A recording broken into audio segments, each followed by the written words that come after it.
starting. All right, you're good. All right, Shalom. First and foremost, we're going to give all praises, glory, and honor to Yahweh, Ba'ashem Yahweh Shai, Ba'ashem Kakadash. The bonus to the elder apostles, Great Millstone. Salutation and much love to y'all came out there pushing out this word, truth and sincerity. And this is the brothers from Great Millstone, Tampa. All right, we're just going to do 2 different camps today, so I'm just opening it up. And all the brothers are walking over here. You know, hey, it's another great day in America, man. Another beautiful day in Babylon the Great. We get to see the downfall of America. All right, as the Lord said, the signs of the times that we will be seeing before His return. All right, and now you see the wars, the rumors of wars been happening. You got, you know, all these different plagues taking place. All right, and that's how we know we're near the end, man. Because the Lord gave us the signs of what was going to be taking place before He returned, and that's exactly what you see going on in the world right now. All right, you get started in 2nd Ezra chapter 9.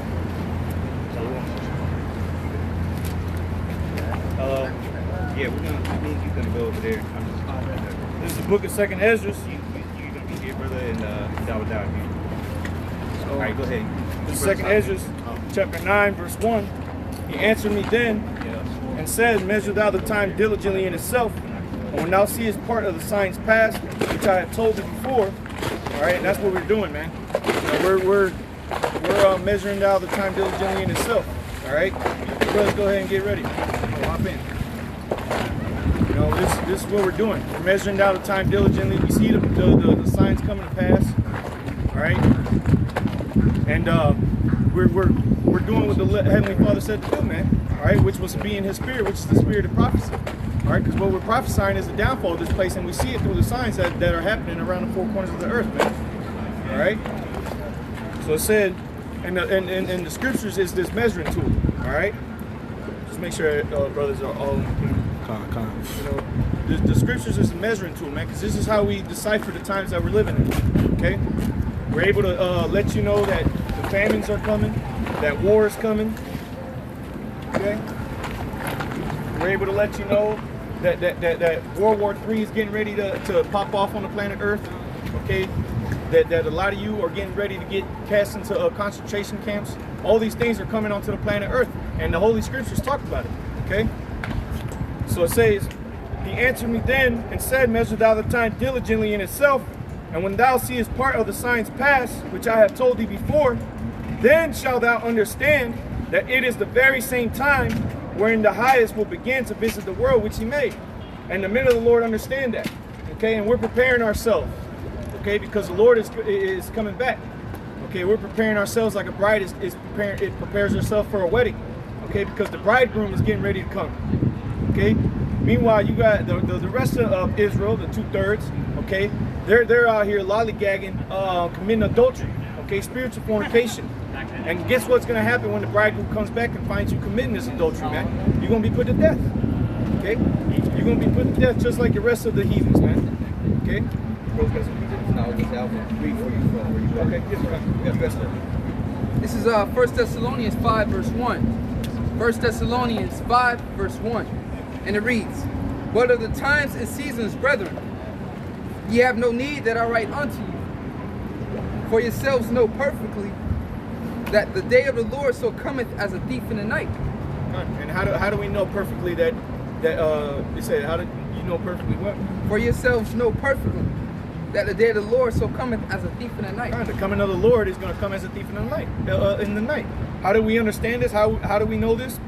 Okay, because the Scripture said it. Okay, the Scriptures talk about the day of the Lord. And also, right now, we're living it right now, man. We're right now living in the middle of you know, all these things coming to pass, while everybody else is just lollygagging and walking around like it's nothing wrong, man. You know, you got snow up north right now, man. It's summertime. You got all kind of strange calamities going on, right? All right, but at the same time, people still don't know what's going on. So it's like a thief in the night to them right now, man. They sitting in their living room watching TV. The burglar done smashed out the window, is unhooking the TV and moving that bitch out. They still on the couch trying to change the channel with the remote control. Don't even realize it, man. You know, so this is how we know that the day of the Lord is coming like a thief in the night, because these people still don't know what's going on, man. They see this opening up, coming back, and they think they're going back to work, but it's not going back. Hey, and the scripture said, but of the times and seasons, brethren, ye have no need that I write unto you. times in the season. Times in the season to show you, you know, the seasons is go hand in hand with the time. All right, when we begin to start getting colder, you know, winter's coming. See in. the leaves start to change colors. Exactly. So that's how we know what time we in, because the signs of the times, as the brother said, measure out the time diligently, and when I see it's part of signs past. And that to speak on that real quick about the whole it's snowing up north. Here it is, it's springtime and it's snowing. What that's gonna do? That's just gonna destroy the crops. All right, so that famine, you know, actual famine of food is coming, man. That's why the shelves will never go back to its full capacity that it once was. All right, every time you go into a store now, them shelves are never full. Shelves used to be so full. I used to work retail when I was younger, to the point where all in the back, you ain't have to front it and pull it forward and face it. You know, that's how full it used to be. Now, you look in the back of them shelves, it's not a full capacity like that no more. Yeah. You know what I mean? So that goes to show you that it's springtime. So if it's springtime and it's snowing up north, what that's gonna do? That's gonna destroy the crops. All right, because that's an imbalance. Here it is. The earth has a natural course. It goes through seasons, but then now it's out of course. Here it is. It's supposed to get ready to grow and blossom, but it's snowing. You know that. This place all out of whack, man. Go ahead, brother. I just want to say, you know, the times and the seasons, man. I got a precept going into what you're saying, brother. It's the book of Matthew, chapter 16, starting at verse 2. He answered and said unto them, when it is evening, ye say, it will be fair weather, for the sky is red, and in the morning it will be foul weather today. Wait, Salaki, what's the precept? Matthew 16, verse 2. Like, Let's get ready. Oh, go ahead. that's the spirit. I think it's the same count, but we got two. Okay, good. Oh. Okay, that's the spirit. it's two Go different ahead. accounts. Oh, okay. Go ahead. All right. I'll start back at the top. It's the book of Matthew, chapter 16, verse 2. He answered and said unto them, when it is evening, ye say, it will be fair weather, for the sky is red, and in the morning it will be foul weather today. You see, and this is how carnal the earth is, man. You know, people are able to see the sky and be like, oh shit, well, it's snowing up north right now. Or, oh, look, the leaves are changing colors and they're falling off, so fall's coming. You know, but here it is. You got all these skirmishes happening around the four corners of the earth. You have famines, you have pestilences, but you can't discern that it's the end of the world. That is that we living in the last days. You can't discern that, man. You know, that shows you that these people don't have a spiritual eye. And for these other Israelites that don't see these things, don't see that the mark of the beast is the RFID microchip. Okay, that don't see that World War III is coming, that there's not going to be violence. Hey, you ain't got a spiritual eye. You ain't got the eye self. Okay, go ahead. Reading on. For the sky is red. No, Salakia. In the morning it will be foul weather today. For the sky is red and lowering. O ye hypocrites. Salakia, somebody keep calling me. O ye hypocrites. Ye can discern the face of the sky, but can ye not discern the signs of the times?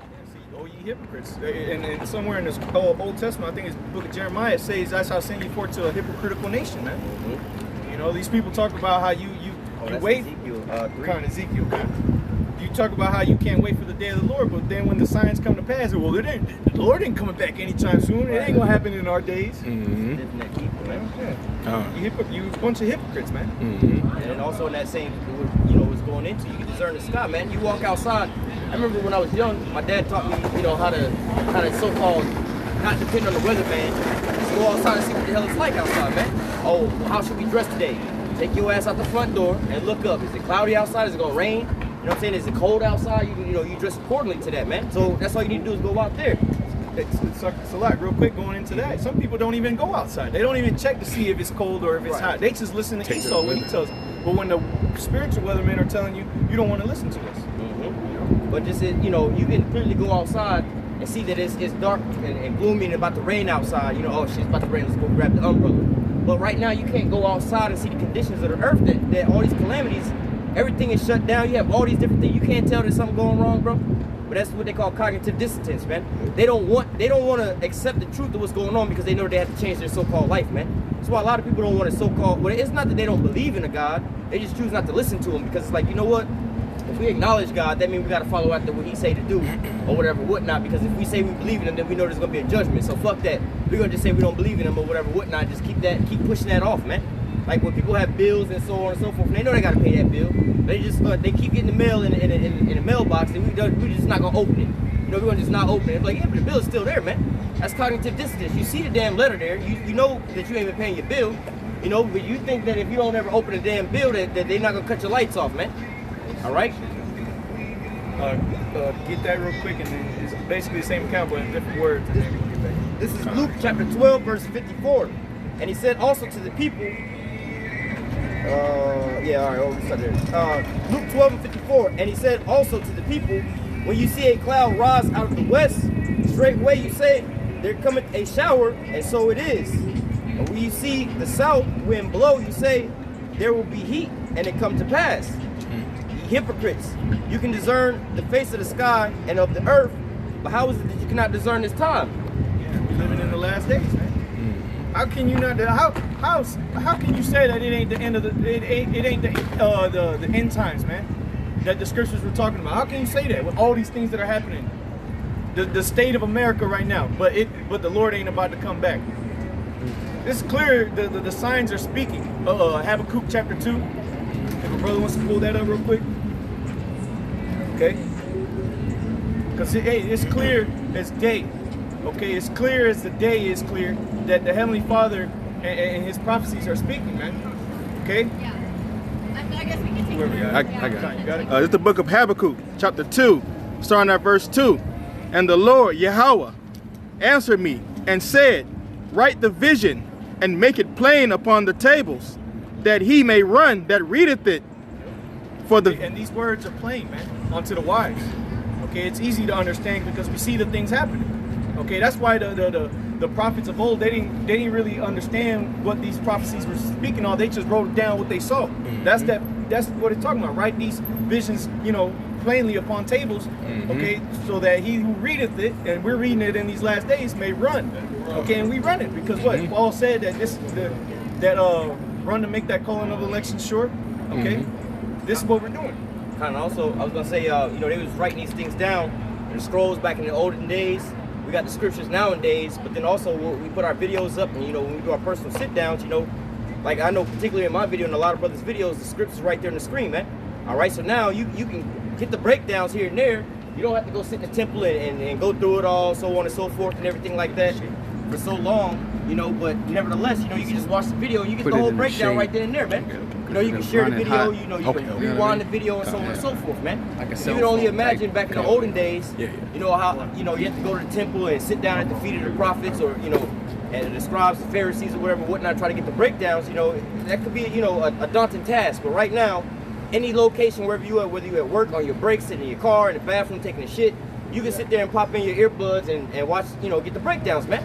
All right, it's easy for you to pick this here up and to get it. This is the easiest time now for you to get these breakdowns.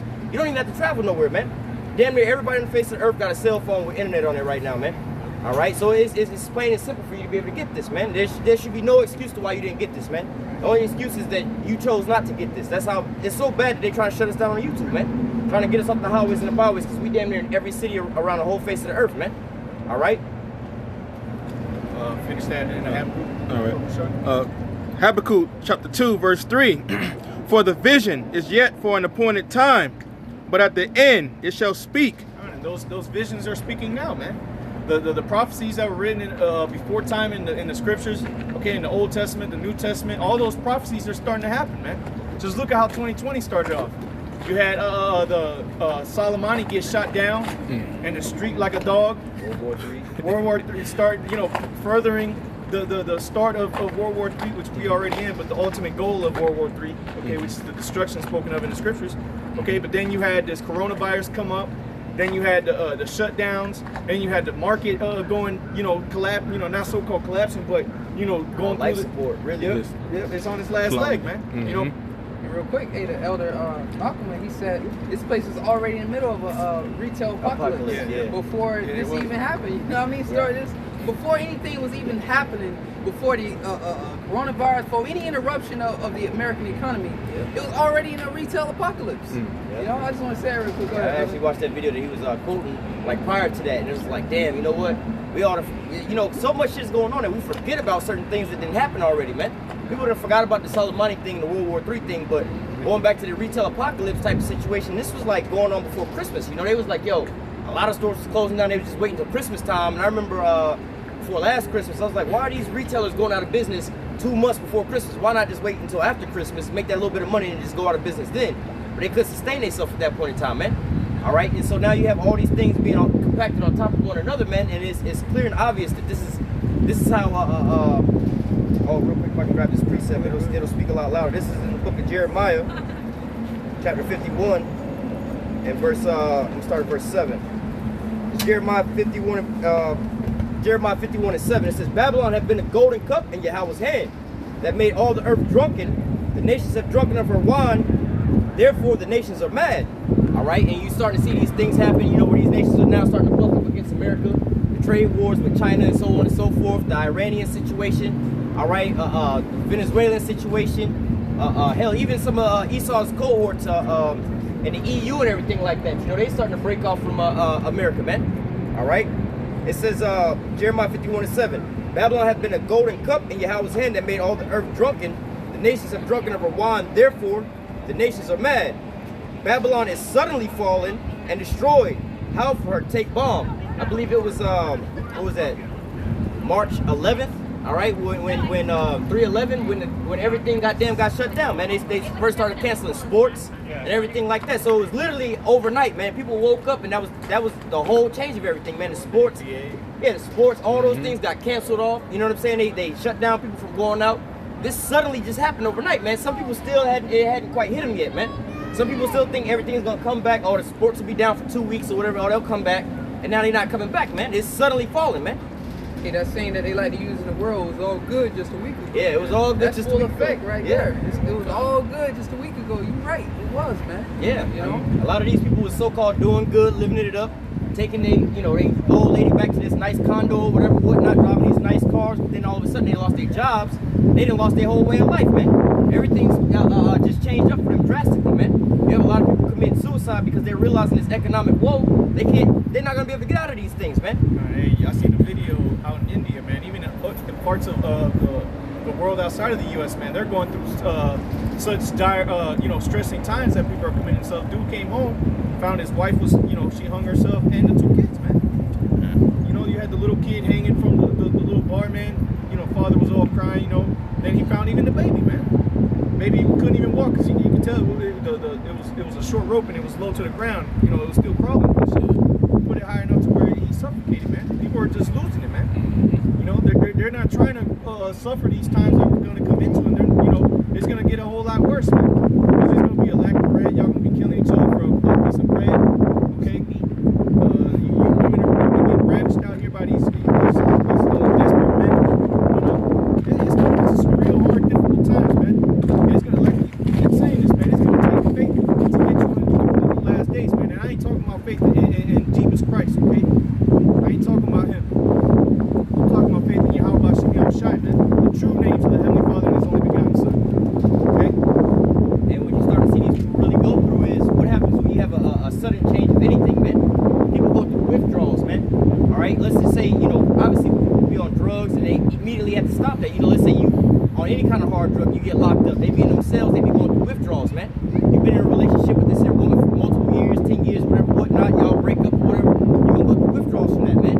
You've been working at this here job for so long, and then all of a sudden that shit changed. So now everybody's lifestyle just changed up, man. Whether it's on the lightest level, you go home and watch sports every day after work, or you stop by the bar every day after work to go get you a drink or whatever, whatnot, man. Or you just go out to the clubs on the weekends, you know what I'm saying, do all this, so on and so forth. All that shit just changed immediately. So now people are going through withdrawals from being out and about, doing this and that. That's what they call being stir crazy at the house, man. They're like, oh man, everything's all good. I'm just trying to, how do I say, stay busy, stay occupied, man. All right, going back to the scripture, this whole thing suddenly changed all at one moment, man. It just immediately just changed up for everybody, man. And so the majority of these people can't handle that, man. Why? Because they're rooted in this here world, man. They don't have faith, like the scriptures tell us, man. Arise ye and depart, for this is not your rest. This place is polluted. It's going to destroy you, man. All right, this is like being on any kind of drug, man. Get off of those drugs to make you feel good for right now. But once you go through that withdrawal from that, all right, whether it be these opioids or whatever, whatnot, you're going to go through those withdrawals, man. And that's going to be way worse than however you was feeling beforehand, man. That's that Babylon juice they've been sipping. Exactly. They've been made drunk off. Let me just go back to that. To Jeremiah 51 and 7. Babylon had been a golden cup in Yahweh's hand that made all the earth drunken. The nations have drunken her wine, therefore the nations are mad. Babylon is suddenly fallen and destroyed. How for her? Take balm for her pain, if so she may be healed. We would have healed Babylon, but she is not healed. So this is what we talk about. Hey, this place is not going to go back. This is the new normal, man. The Lord has purposed it in his heart to destroy this place off the face of the earth, man. All right, ultimately by thermonuclear missiles, but this is the beginning of it, man. The infrastructure, the economy, the minds of these people, everything is getting decimated right here before your eyes, man. All right, the morality and everything here in America is all gone, man. Like the scripture said, they're not going to be drinking a strong drink with mirth no more, man. They doing this with sorrow, man. All right, go check the temperature of all these people right now, man. They all going through something. They all in depression right now, man. This place ain't coming back, man. All right, we would have healed Babylon. People, oh, we're going to make America great again. That's Donald Trump shit. We're going to make America great again, man. But, hey, man, this is the worst that this country's ever been, you know, so-called economically and things like that running since day one that they started this place, man. All right, you've never had all these businesses shut down like this. Never had this many people on unemployment, man. 20 plus million jobs lost in 1 month, man. Record breaking, man. And that's unprecedented, man. Never had that many people not working here in America or on so-called governmental assistance like that, man. The government, their bank account can't afford this, man. All right, they got to keep writing these stimulus packages because they already broke, man. Babylon is destroyed, man, suddenly falling, man. This is where we at right now. We actually witnessing America on his last little respirator breaths, man. This is it. Go ahead, brother. It's 2nd Ezra 6, verse 7. 2nd Ezra 6 and 7, and it says, Then answered I and said, What shall be the parting of asunder of times, or when shall be the end of the first and the beginning of it that followed? Con, so as the brother's going through, man, the signs of the times, man. You know, as what when the apostles asked what it was, Yahweh Shai, you know, what shall be these times that pursuant to Matthew 24 and 3, all right? That he said, look around you. He told you just look around you, man. All right? It's that simple. Look around you, and as the brothers went into the parables of the storm, when you see it's about the storm, then you know, man. As the brothers been going through, this is the worst place. All right, this is the worst condition that this place has ever been since day one, since this place was established. All right, it is the highest depth that it's ever been. Okay, even before the 70s, all right, you had the depression or whatnot, you know. But then Nixon removed the gold standard from off the dollar. So hey, at least back then during 1920, 1930, the dollar was still backed by gold. You know, here it is now. The dollar ain't backed by nothing but faith. You know, and people think hope. Hope is worth you hope exactly, man. But hey, go outside of the boundaries of the shores of America. Those nations, going back to Babylon is fallen, those nations are despising that dollar. Yep. That's why the brothers send out the Ush went to Walmart. He was like, yo, the dude told him it was only one laptop there, but it was like $500. He said, where are the laptops at? Oh, well, we're not getting them no more. You got to go online, and you'll probably be getting them from China. Well, China sends all the products over here. So what's happening is that China doesn't want to sell the U.S. any more products because what they get in return?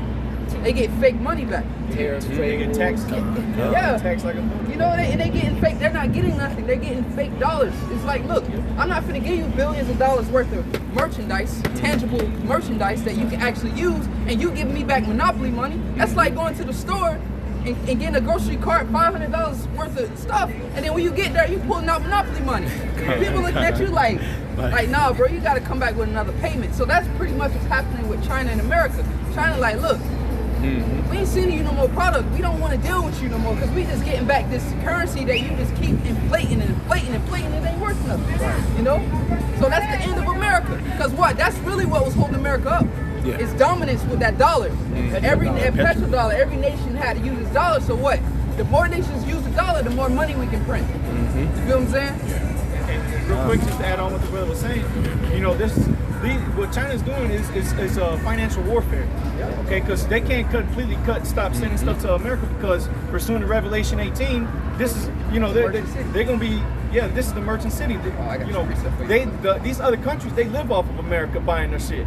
So they can't completely just cut, oh, fuck you, we ain't going to sell you shit because then they going to go broke. China was made through America. Right. That's their number one customer. Their number one customer. And also in reverse, China need America to buy all their products to stay afloat, and then America need China to make all the products because we didn't send all our manufacturing out there. So that's why it's not so easy for them just to go to war because they be fucking themselves over. Yep. But that's why it's like a slow progression of them just cutting off that dependency of America. And that's why it's gonna need what's the word you brothers like to use a lot of divine intervention. Okay, it's gonna take a divine push from the Heavenly Father to make these nations go to war because they all kind of depend on each other, you know. But it's getting ready to come a time where hey, they're gonna hate each other, man, and they're gonna go at each other's throats, man. And we starting to see that happen. Here, like the brother brought up the example with the laptops, China or America putting the tariffs on them with the soybeans and the pork, you know, the almonds and all these other things. You know, that's all, you know, little chess moves. You know, oh, you want to do this? Okay, I got you here. I'll meet you here. I'll cut you off here. And the point is, it's gonna be like, you know what? Fuck it. Attack the king. And Esau gonna be the one to do that. You know, because they ain't gonna have no more pawns left to move to. It's gonna be king versus king. Yep, exactly.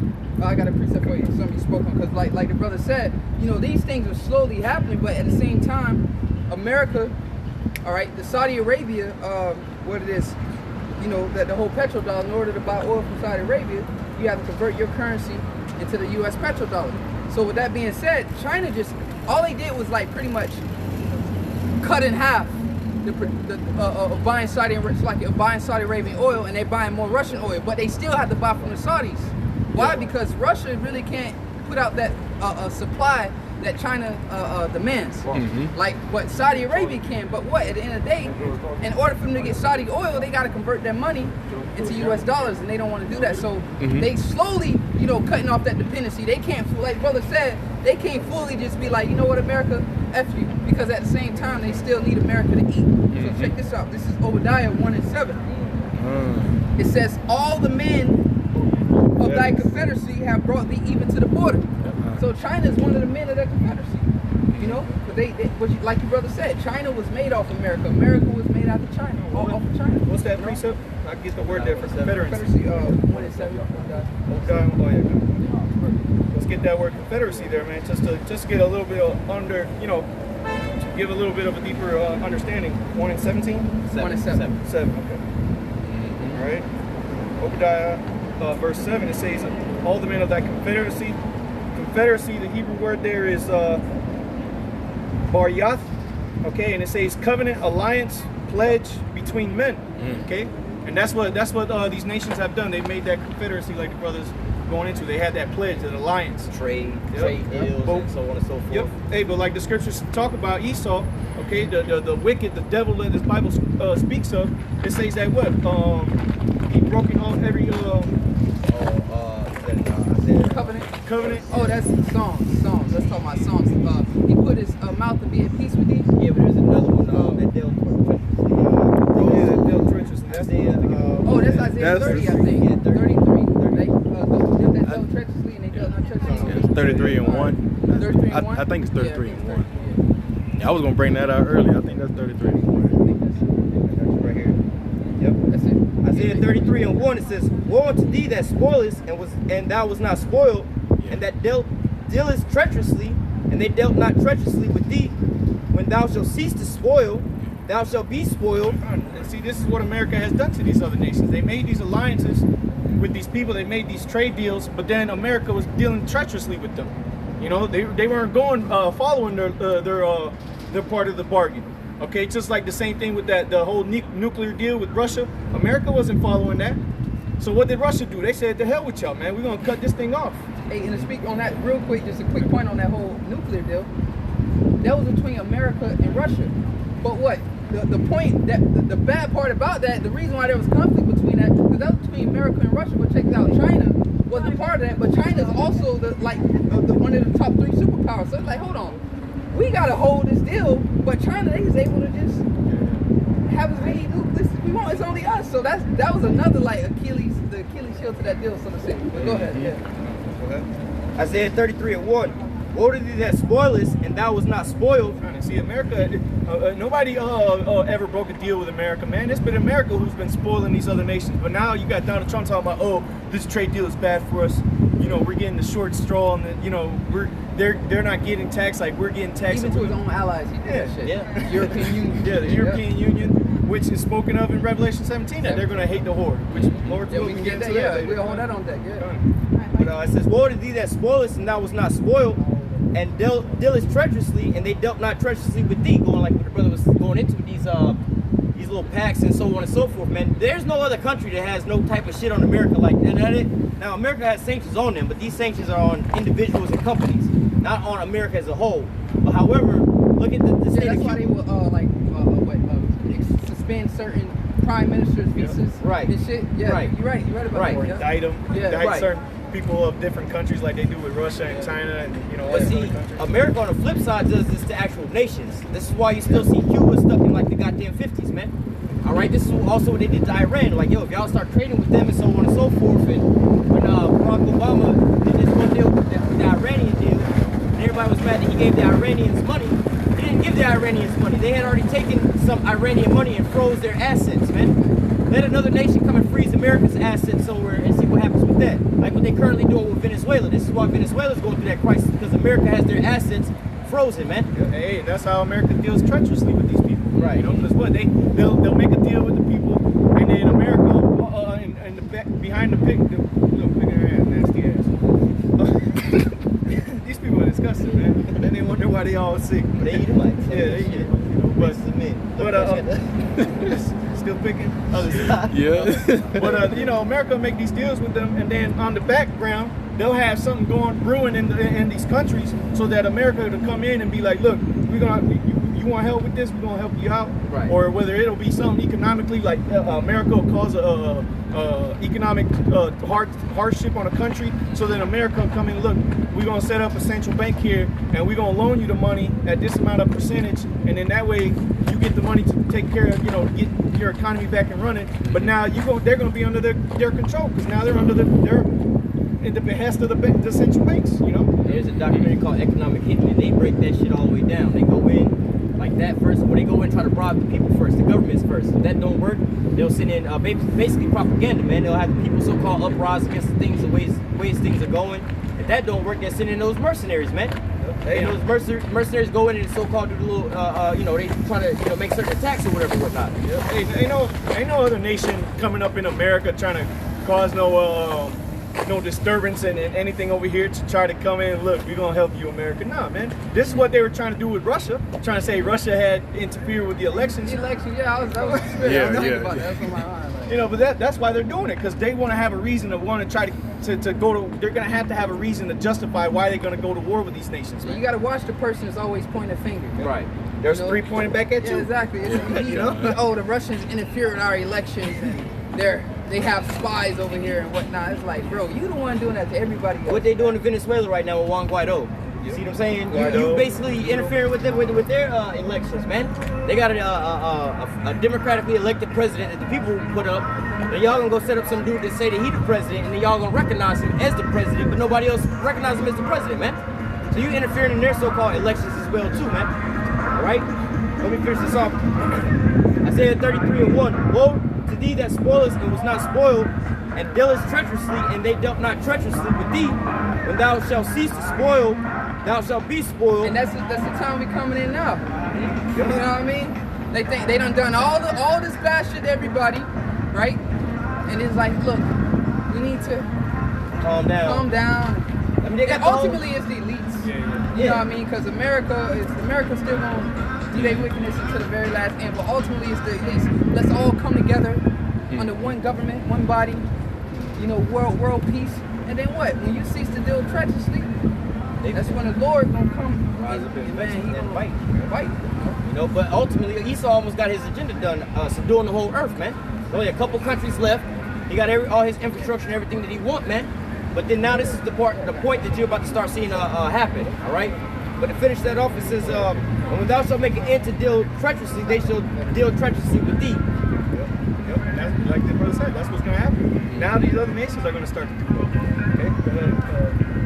Yep, finish that off. This is I lost this lucky 1 second. This is Obadiah.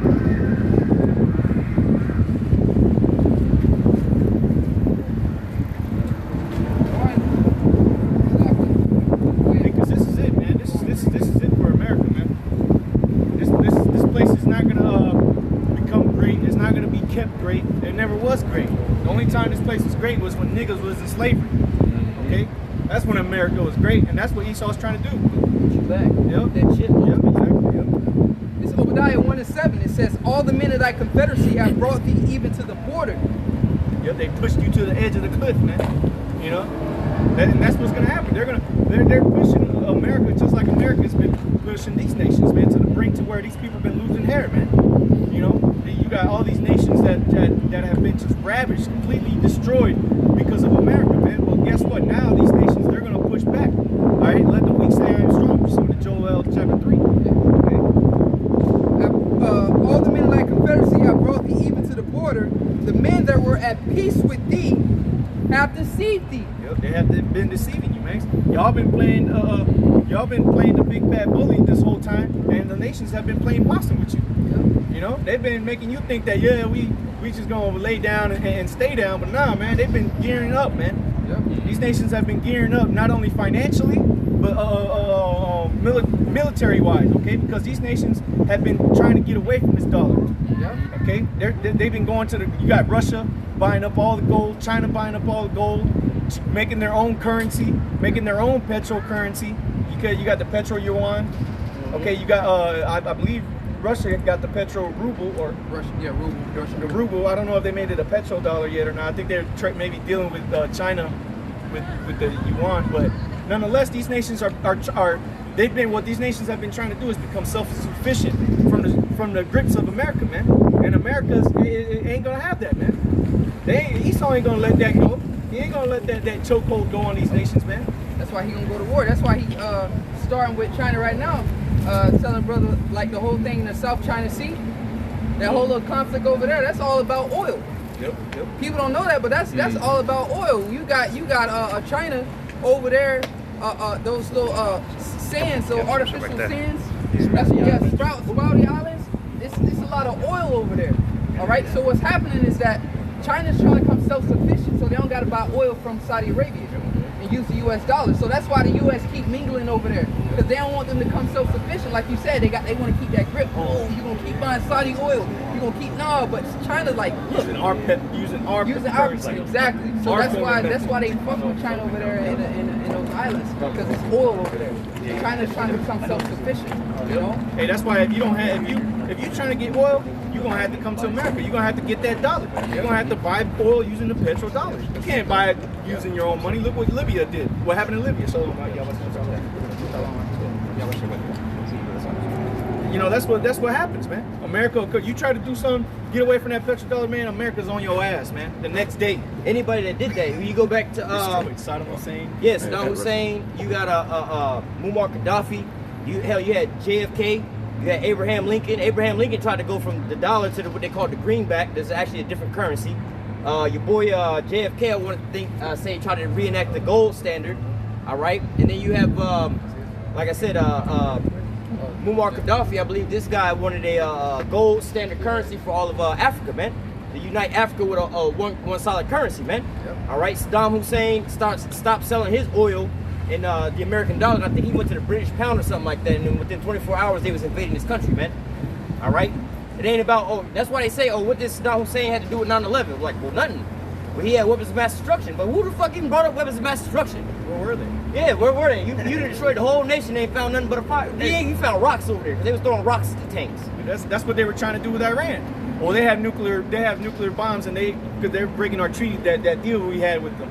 But then when they tried to get up in there, Russia was like, no, you ain't gonna come up in here. So then they were like, okay, well then we're gonna fuck with Iran by going through Syria, because Syria, they deal with Iran and Syria deal together with that oil. So they're like, okay, well we can't get to you because of Russia. All right, well then we're gonna deal with Syria. Then we're gonna try to get to you through Syria.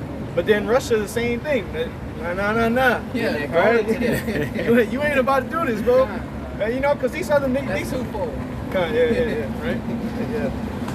But that's also prophesied as well, being that guarded to them, man. All right, that's why you seeing Russia standing up in the side of these on the side of these nations, man. Because ultimately that's going to draw them to what? World War III, man. Iran's been blamed for having nuclear weapons. Now the new thing is Oil terrorism. rigs. Yep. Like they hit the oil reserves. Yep. and shit Talking like about that. they hitting the oil reserves. Yeah. Okay. Now they're terrorists. Now they're seizing. They're taking oil tankers now. Yeah, oil But tankers. it's a retaliation of their oil tanker getting taken to begin with, because you know they seized their oil tanker to begin with, but you know they all got all kind of different situations that's going on. You know they give you these threats. Iran is building a nuclear weapons system or whatever, whatnot. In reality, any country with a space program that can send satellites into space, they basically it's the same vehicle, man. That they use to launch nuclear missiles into the sky, man, like North Korea, so on and so forth, man. So these are just so-called propagated lies that they telling you about these different things, right? Iran don't even need to develop no damn nuclear missile when they can goddamn buy the warheads from Russia and them and China, man. They can just buy the damn missile, buy the warheads, and then they got the rocket to send it off to space anyway to deliver it. It says all the men of the Confederacy have brought thee even to the border. So the brother just went into that. It says the men that were at peace with thee have deceived thee. So the brother just went into how economically they deceiving you. All right, they like, look, they don't know. It's like me coming to you every day buying a product, and then me and you have an issue with each other. So behind closed doors, I'm already setting up with somebody else behind your back. Yeah, starting a new bank account. So that day I'm keep calling you like, yo, what's up? I like everything good. I'm keep buying for you because I need to eat. I need to eat every day. So I set shit up. Yeah, exactly. Behind the closed doors, I'm setting shit up. And one day you're gonna come and you're gonna be like, damn, what happened to all my customers? Hey, I'm good. He usually meets me at the park at 2 o'clock to buy this shit. Where's he at? Yeah. Start calling, hey, what's up, man? Where you at? They get the answering machine. Motherfuckers gonna be like, hey, these motherfuckers gonna think they about to stop buying from me. These motherfuckers is tripping, you know. And America's really gonna be the one that's gonna get fooled in that day, because they're gonna get met with a strong arm, like what's his name, Antiochus. When he was going back, when he came back to Egypt, and he thought he was gonna take, go back to war with Ptolemy, okay, which was the general that ruled there in Egypt. He thought he was about to go back down there in strong arm again, but what happened? He was met by that Roman army, and that little group, and then he was like, damn, he's like, I can't do nothing, because I know if I go, if I do something to this little Roman troop, I'm gonna go against the whole Rome, the whole Roman Empire. So he had to storm off, went home and kicked the cat, and that's what's gonna happen to America, man. Yep. Until that red button that says do not push is gonna get pushed, man. That's what's gonna happen. Yeah. Everybody. At the same time, You got your codes? Yo, I got my codes. Oh, yeah. Go ahead. That's the Lord. hey, that's that the movie Apocalypse, or the X-Men. They killed that. It says the men are at peace with thee, have deceived thee, and prevailed against thee. So they gonna do it. They gonna become self-sufficient. Because going into that Revelation 17, they're gonna prevail by shooting her, shooting her with they're gonna burn her with fire, man. Okay, to fulfill the words of the Heavenly Father. Okay, They that eat thy bread have laid a wound under thee. they say they've been setting a trap. All these other nations, they've been seeing how bullshit and how much of a damn demon this damn place has been to them. So the whole world, they've been conspiring against America, man. That's the only way they're gonna be able to take this place down. If they all come together to fight one common enemy. Okay, that's the only way this place is gonna get taken down, man. Because if you try one nation to come up against America, man, you're gonna be toast, man. You're gonna be destroyed, and then you're really gonna be through. And we've seen that throughout all history, man. Anybody who try to mess with America, America come up in there and take everything and your kids and wife, man. I got a precept. They just need the justification to do so. Yeah, exactly. Oh, he did this. And then bam, you got U.S. Marines walking on your beach. Go ahead, bro. Drop Hey, it down in the middle of the night. Yep. But hey, they use that propaganda, that deceitful tongue that they use, man. But going back to these, all these. Let me finish this Go ahead, brother. first. We've been on this for a minute. It says, they that eat their bread have laid a wound under thee. There is no understanding in him. And that's it, man. But going into what the brother was just reading about them that eating that bread is laid that snare basically up under you. All right, this is Habakkuk 2. I'm gonna go to verse. Start at verse 5. It says, yea, also because he transgressed by wine, which we were going into those philosophies, those agreements that they make, and so on and so forth, right? He is a proud man, neither keepeth at home, who enlarges his desires hell, and his death cannot be satisfied, but gathereth unto him all nations, and heapeth unto him all people. So he's got, he always in somebody else's country, setting up his own devices, you know what I'm saying? And is always trying to get these people under subjection. Trying to spread democracy. Spread his democracy, all right? Verse 6.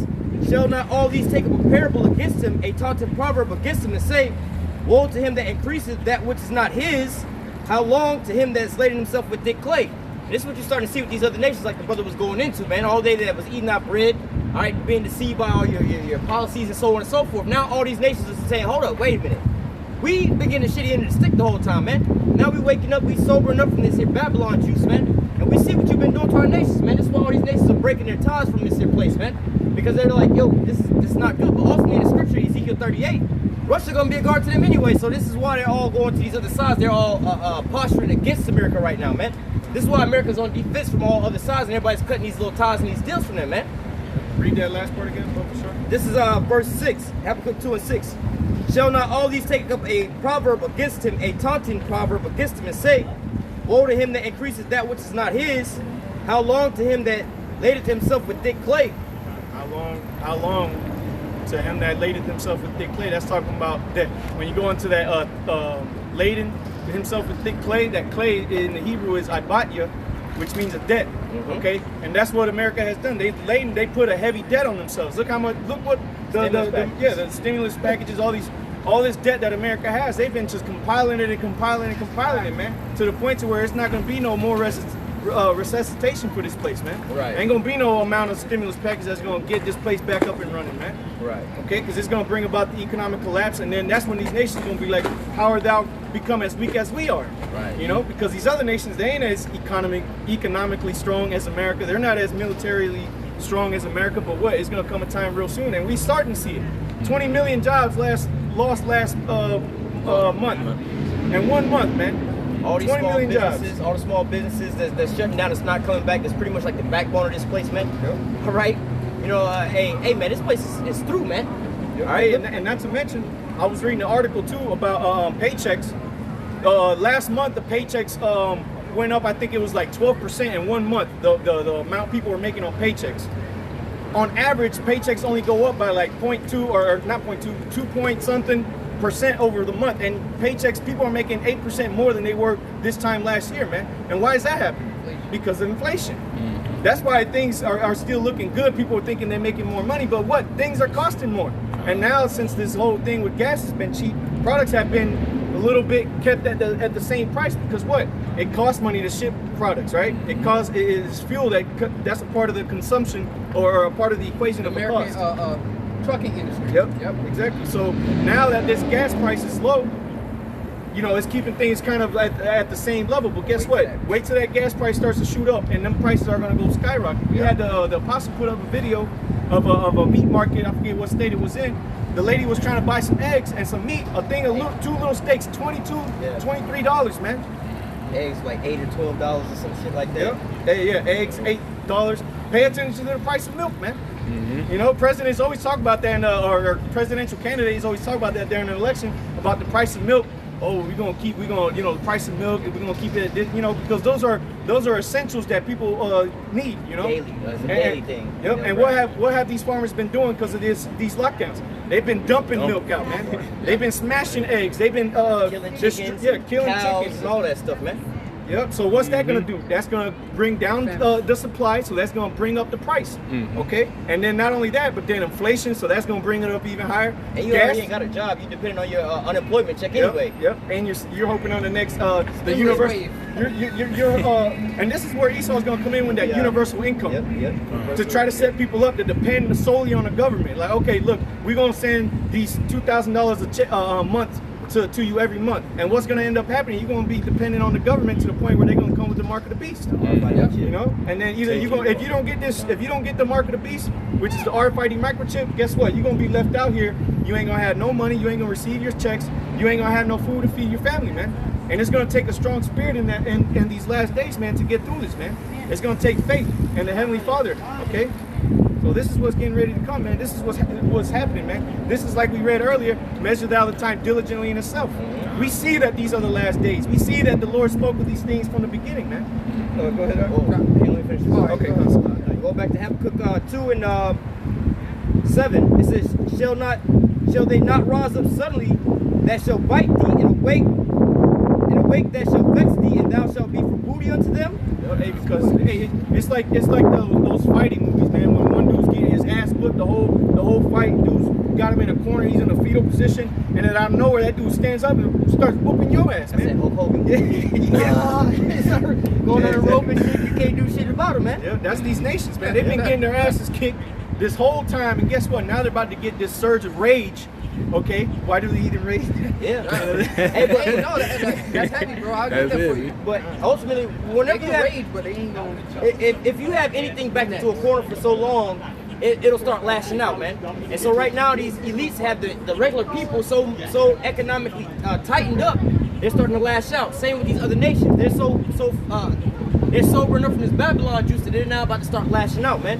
Let me read this last verse. It says, verse 8, because thou hast spoiled many nations, all the remnant of the people shall spoil thee, because of men's blood, and for the violence of the land and of the city, and of all that dwell therein. And that remnant is talking about the heathens, man. Okay, the other people. Okay, they said they're gonna spoil you, man. So that's what's gonna happen, man. Because you got the two main characters is Jacob and Esau. Exactly. So that little other part, that would be the other nations, man, extras. The other nations are just like extras in the movie. Because Jacob and Esau are the you know, the good guys and the bad guys. Jacob is the good guy, Esau is the bad guy. Protagonist and the Yep, antagonist. exactly. You know? Then you got the other nations fillers. with that remnant, just little fillers, man. You know? Filibusters. Go ahead, bro. That's it on that? That's it. All right, Jeremiah 28:8. The prophets that have been before me and before thee of old prophesied both against many countries and against great kingdoms. Kind of see, and this is what the prophets of old did. They prophesied against great kingdoms and many nations. Okay, and this is what the prophets are back here again. Okay, that's resurrection in the scriptures right there. Okay, it says it in the Revelation. And the angel told John that you shall go back and preach, and speak against. I think it's basically the same thing it said against many nations, kingdoms. Okay, go ahead. This is what the prophets of old spoke about, and this is what we speaking about. Okay, we about to take the men of the Lord are when speaking about how this booty of America is getting ready to be taken, man. Okay, meaning these treasures. It says, the prophets that have been before me and before thee of old prophesied both against many countries, against great kingdoms, of war and of evil and of pestilence. War, evil, pestilences, war, World War III, evils, economic collapses, Famine is famine, you losing your job, okay? Yep, Bad times. people Race killing wars. each other, yep, race wars, martial law troops, lockdowns, pestilences. You got all these different pestilences. Hey, the murder hornets, the gypsy moth, the tiger scorpion. Okay, all these things that are starting to pop up, around the four corners of the earth. weather. Crazy shit. Snow, It's just snowing snow. up in Buffalo right now. That's absurd, crazy. man. Well, yesterday it was. Yes. You know? When, that snow? Yeah, I was like, damn. I got another precept for you real quick. Because your brother was saying like the heathen are raging. Right? Psalms 2:1. It says, why do the heathen rage and the people imagine a vain thing? So I read that again. Psalms 2:1. Why do the heathen rage and the people imagine a vain thing? People imagining that they're going to come back, they're going to be next in rulership. Esau believes that he's about to have a one world order, man. Okay, which we're at the part like the Apostle Tahar said in Job chapter 20, where they're getting ready to eat, man. They got the table set up, they got their hand, they got the fork and knife in hand, ready to eat off this plate, man. But the Most High is going to get them while they eat, man, while their belly is full, man. Okay, but these nations ain't gonna have that, man. They gonna come and they gonna pull that tablecloth from off the table, man. Get that in Revelation 17. Yep. Because this is what's coming, man. Okay. To start from the top as well. Yep. It's Revelation, the book of Revelation, chapter 17, verse 1.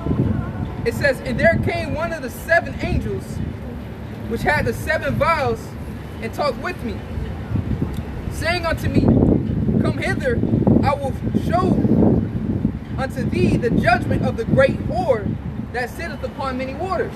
And it's going to explain, the scripture is going to explain what that many waters is, but that great whore is America. because all these nations have committed fornication with her.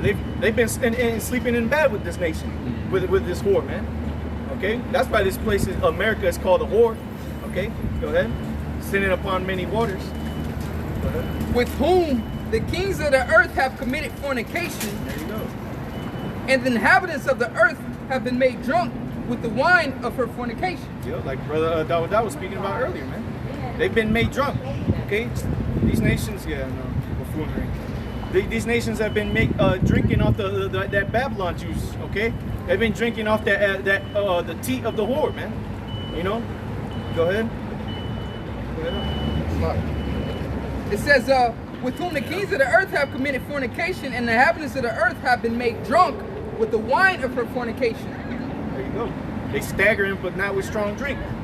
Okay? And America's getting ready to be made. Matter of fact, America is staggering right now.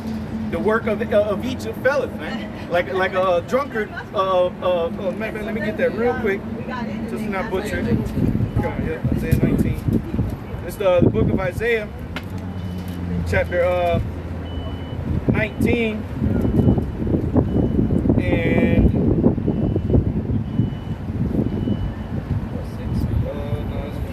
Like 18, 17, Yeah. 16. Salakia. Okay, here it is, Salak 14. Isaiah chapter 19, verse 14. Isaiah chapter 19, verse 14, it says, the Lord hath mingled a perverse spirit in the midst thereof, and they have caused Egypt to err in every work thereof, as a drunken man staggereth in his vomit, man. You see, so now America's being made that drunken man. Now they're getting, the Most High is making them drink of that cup, okay? So verse 4, it says, and a woman, I read 3 again. It says, so he carried me away into the spirit, into the wilderness, and I saw a woman sit up away into the spirit, into the wilderness, and I saw a woman, as the brother said, that woman, aka America, all right, Babylon the Great, sitting upon a scarlet-colored beast, full of names of blasphemy, man. All right, and blasphemy are wicked lies that goes into its philosophy. Yeah, all right, it's democracy. The land of the All right, free. yeah, the land of the free, sitting upon that scarlet-colored beast. All right, we know what the beast is. That's EU and NATO, man. All right, that power structure of this Edomite empire, man. All right, Hey, this is what the prophets are out here to do, man. To give you the understanding of the scriptures, if you want to hear. Okay, because if not, then the Most High God is judgment coming for you. Because while you had liberty, you abused the Lord, man. You abused His ways. Okay? yep, having 7 heads and 10 horns. Yep. 7 heads and 10 horns. Go ahead. And the woman was arrayed in purple and scarlet color, decked with gold and precious stones and pearls. That's that golden city. Yeah, that's that golden city, man. This place is everybody thinks that America is the greatest thing on the planet Earth since apple pie, man. Yeah, at least they thought until they actually came here, and then they realized they gotta live in the slums. Okay, that the only people that make it are these that really get up higher, these Edomites, and that's if they were born into certain riches, man. But this place is like it's really like a shit with sprinkles on it, man. Okay, it looks nice, you got some sprinkles on it, but man, that's still a piece of turd, man. Or like the scripture say, that great whore, man. Yeah, she bad, she got a fat ass, she smell good, got the little so on and so forth. Nasty. But when you get her home or whatever, what's that perfume she got on is covering up that stench, man. That, the makeup and all that is covering up that beast that she got, man. You know what I'm saying? So you realize, like, damn, she look bad and everything like that, but she's all riddled with diseases and everything. That's the worst decision you ever made in your life, man. You know what I'm saying? But hey, that's like America, man. It looks good from the outside. But once you actually start really examining the things Start going dealing on, with her. Yeah. Then what, you start fornicating with her. yeah, you realize. Like, because what, you don't really know a woman until you actually have sex with her. Until you actually deal with her. Then that's knowing her. That's why the scriptures say, bring them in that we may know them. When the sodomites and then certain scriptures, it was like, and he knew her. Yeah. So look, once you really know this woman, you lay down with her, then that's when you know. You can't sit here and say, oh, I know this woman. And you ain't, you had sex with her, but once you actually, Deal with her. deal with her, then you know her. Then that's what happened. They knew that they laid with this woman. They slept with her, then what? They figured out like, man, this bitch wicked. And that's like the perception of people that look, that's outside this country looking at America. Oh, America, the golden city. Talk to the people that's actually been born here and living in here, man. They're like, it ain't all it's shaped up to be. At least y'all get this, y'all get that. This place is hell over here for us, man. It just look good. When you can watch a commercial about anything on any state in America, like a tourist type of commercial. Come to visit Florida. It's always gonna be all extra nice, man. The Sunshine State. Yeah, but they don't take you down to like where the majority of the people living at, man, and the crime and in the middle of the alleys or whatever, whatnot, the type of shit that's really going on out there, man. All right, they only show you the commercial type sites and everything like that, man. All right. I got a quick precept. Ecclesiastes 7:7. Because what the brother's talking about, the physicality. Like, you know, in all places there's a ghettos. Like you can go to any place. Yeah, there's the ghettos in all places. But that wisdom, Ecclesiastes 7:7, surely oppression maketh a wise man mad, and a gift destroyeth the heart. So what? We wise, like we can look right now. What we in the middle of downtown, but we still see this place is filthy. Like physically, we can see like, oh man, look at the building, look at the infrastructure. You got people on boats going by. This is a nice place to be. A person without wisdom would think that. But as we sitting out here right now, we like, man, this place is filthy. Because why? We have wisdom, man.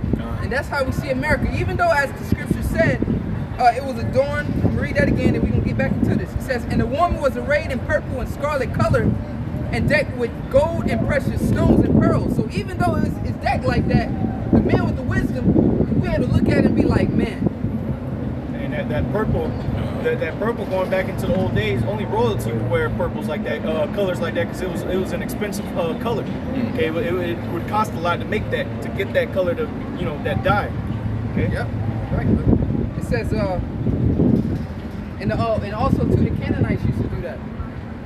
They used to call them the purple people because some of their skin looked purple because they would dye their garments in that purple. So go show you America, man. It's you know, it's just that Babylon, right?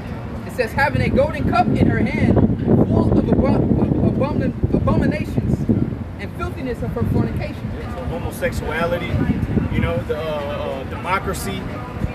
Okay, all these things is what's inside of this cup that America has been given to the whole world. Really. Okay, lies, deceit. Okay, murder. Okay. Hey, really, you know what the brother was just reading right there, right?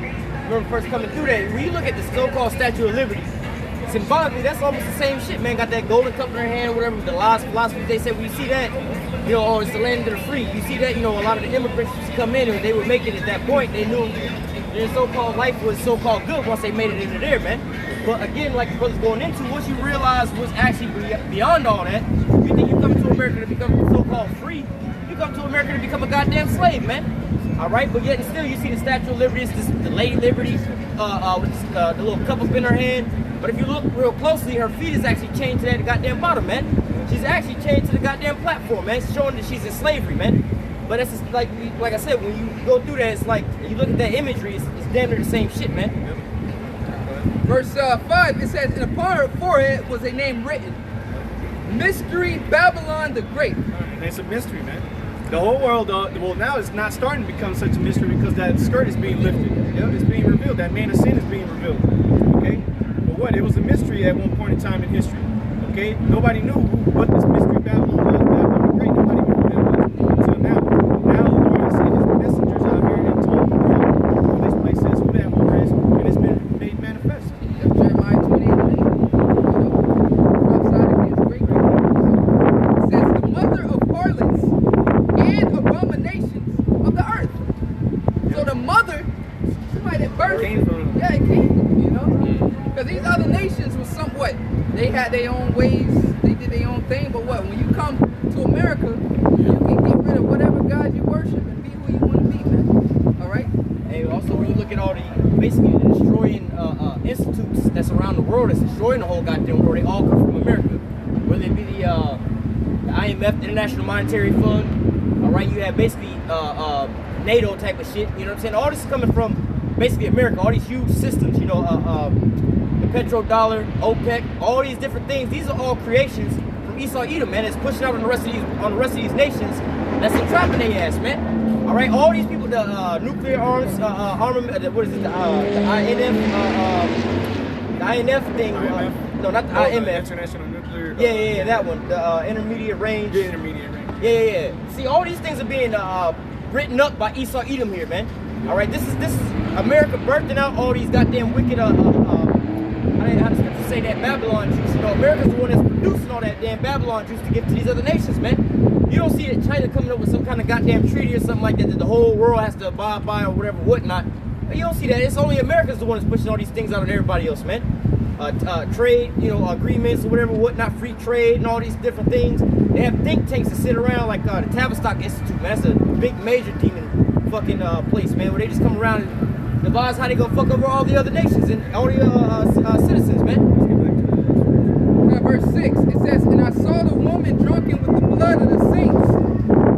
And with the... It said drunken with the blood of the saints, man. This war has been doing nothing but killing the prophets, man. You know, trying to stop this word from going. And with the blood of the martyrs of Yahushua. The martyrs are talking about the men of the Lord.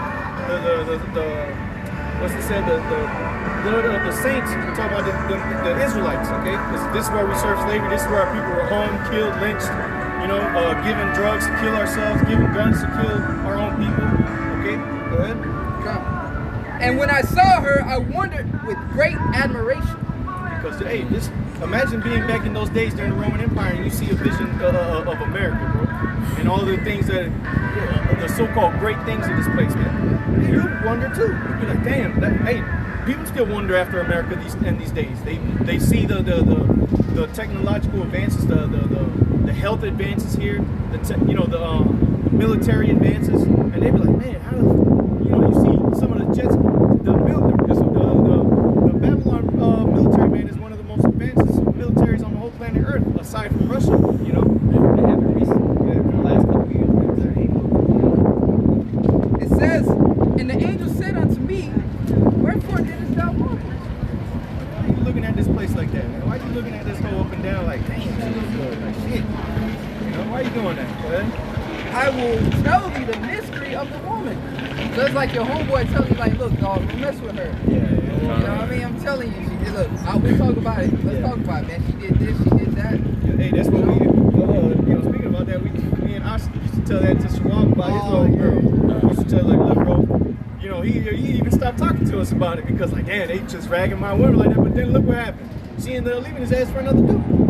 She was actually cheating on him with another dude and then left him for that guy. Also, man, didn't listen, and then he got destroyed. Fell out the truth because of her, man. And that's why these scriptures, man, that's how you know this is our book, man, because we can relate, man. That's what we get, man.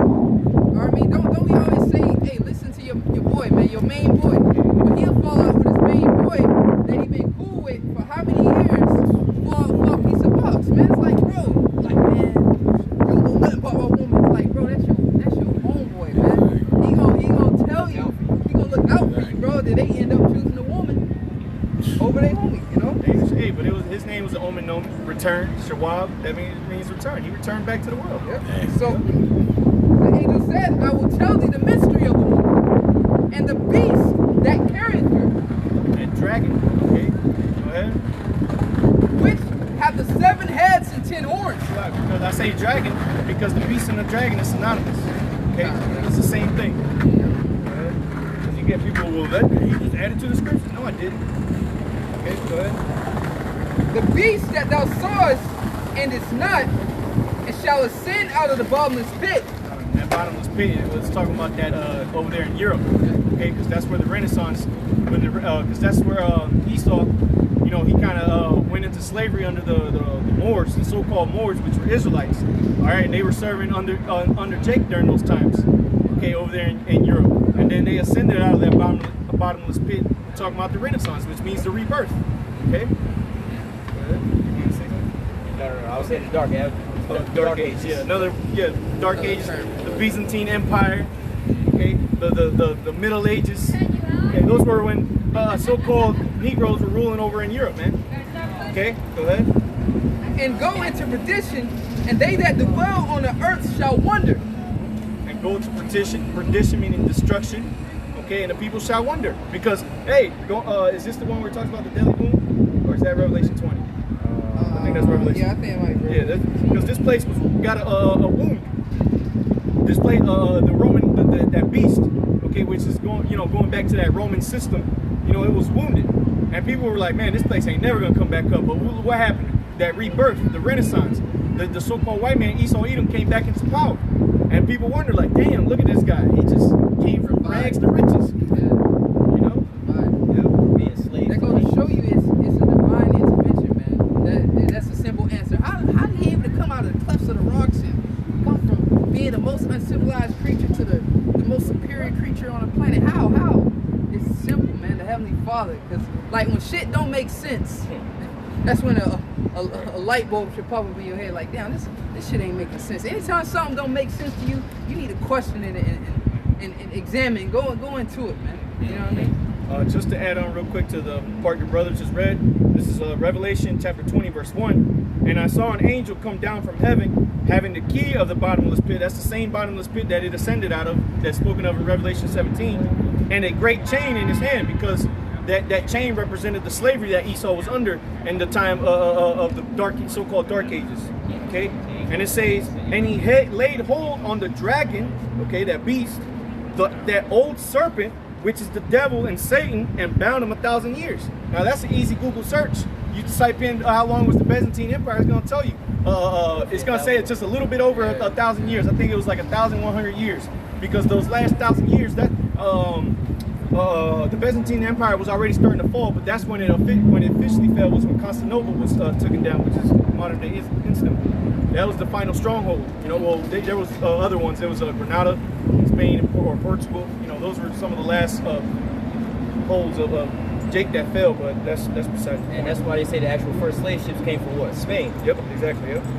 It says, verse 2, Revelation 20 and 2, or 3, Salat, and cast him into the bottomless pit and shut him up, and set a seal upon him, that he should deceive the nations no more, till the 1,000 years should be fulfilled. And after that, he shall be loosed a little season. And that's that Renaissance period. He was let loose, and he deceived the world. Look at how deceived the world is right now. They don't even know that he's a damn devil.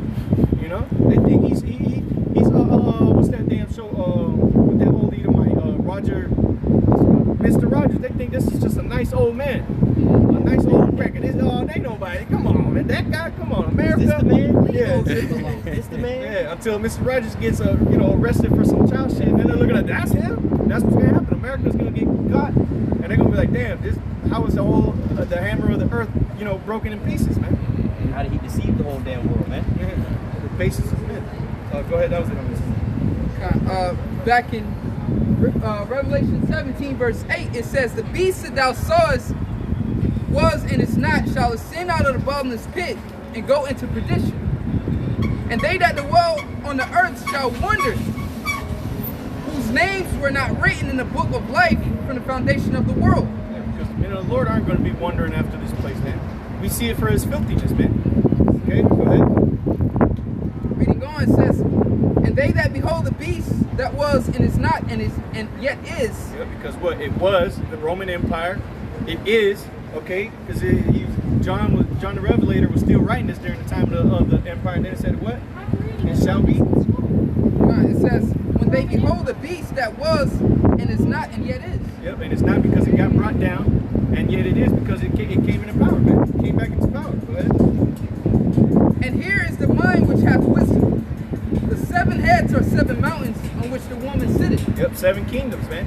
Which is starting from the Greeks, all right, the Romans, Germania Major, Germania Minor, the Spanish, the French, and the British. Okay, those are the 7 heads. Those were 7 kingdoms that Esau ruled, man. All right, go ahead. Verse 10. And there are 7 kings, 5 are fallen, and 1 is. Yeah, and who fell? The Greeks, the Romans, Germania Major, Germania Minor. Okay, and then the one that, or select the one that is talking about the Roman Empire, but the other ones fell. Okay, eventually they all fell, which is Spanish, French, the Greeks, Germania Major and Germania Minor. Okay, go ahead. Okay. And there are 7 kings, 5 are fallen, and 1 is, and the other is not yet come. Which was the British Empire, because it hadn't come yet. The British Empire hadn't ruled yet. Go ahead. Yep. It says, and when he cometh, he must continue a short space. Yeah, because the British Empire didn't rule that long. Compared to the Roman Empire, compared to the Greeks, compared to Germania Major, Germania Minor, okay, they didn't rule that long. You know, they had just a little time. You know, they I think it was only from like the 1700s to like the 1800s or something like that, somewhere around there. It was only a couple, a couple hundred years, like 200 or 300 years that they ruled. They go into like World War II when America replaced it. Yep. Well, I think World War One. World War One was when they really started coming to power. Watch out for this bird, don't shit on you. Go ahead. He come to listen to prophecy. Verse 11. And a beast that was and is not, even he is the eighth. Yep, he is the eighth because what? That's America. It was reborn. America, that system was reborn through America, which is the eighth. And it's going to go further into the explanation. Go ahead. And is of the seventh and goeth into perdition. And is of the seventh. America is of the seventh, which was what? British, right? America came of the seventh. Okay, go ahead. And the 10 horns which thou sawest are 10 kings. Yep, 10 kings, which, now that's the EU going into EU, which right now I think they show is like 28 or 29 nations, but originally it was 10. Okay, because Britain and Ireland are one. Portugal and Spain was one. Okay, but then they separated. Esau thought he was slick. He just gonna separate them to try to upset prophecy. But nah, man. All right, you had Luxembourg, the British. I had them all written down in my old scripture, but I can't remember them off the top of the head. But it was 10 nations, which goes back to the original 10 nations of EU, the European Union, man. I think I might have it. Okay, which also goes into those 10 toes and spoken of in Daniel chapter 2, man. All right, the which were the Gauls, which is the French. I got you. Okay, go ahead. Okay, go ahead. Yep. It says Belgium, Denmark, France, Italy, Luxembourg, Netherlands, Greece, Spain and Portugal, England and Ireland, and West Germany, man. Those were the 10 horns. Okay, all coming from those 10 heads, man. Go ahead. Back verse 12. It says, and the 10 horns which thou sawest are 10 kings, which have yet received no kingdom as yet, but receive power as kings 1 hour with the beast. Right, and these nations, all right, these European nations, they have some little bit of power because America has given it to them. But what? They don't have their own kingdom. They're not in rulership of the whole entire earth, man. America is. America's the ones that call the shots. I'll give you the first challenge. Verse 13. Go ahead, brother. These have one mind, and shall give their power and strength unto the beast. Yep.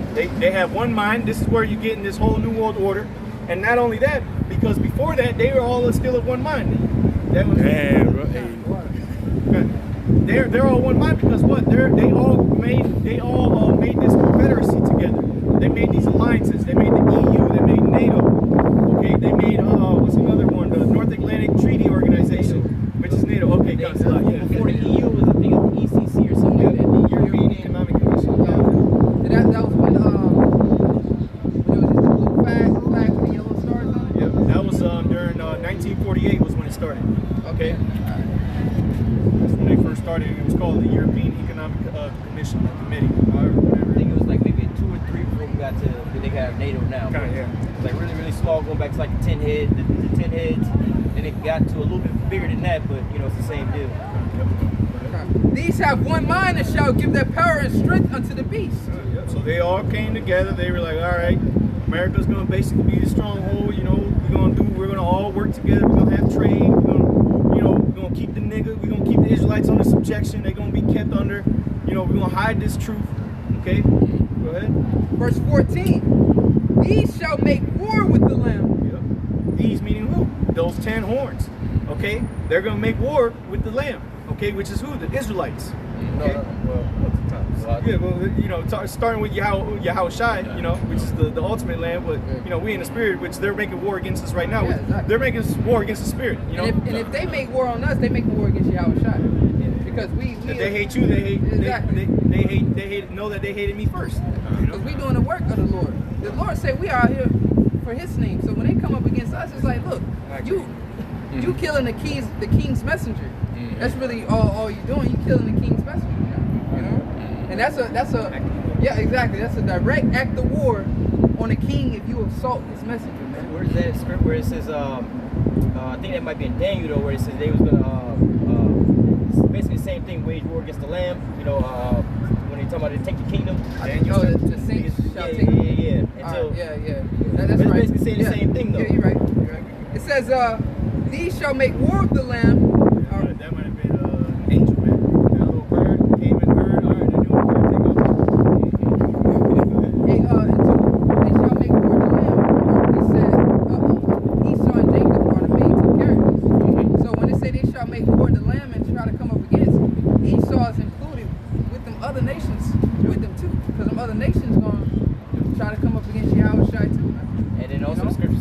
war in heaven.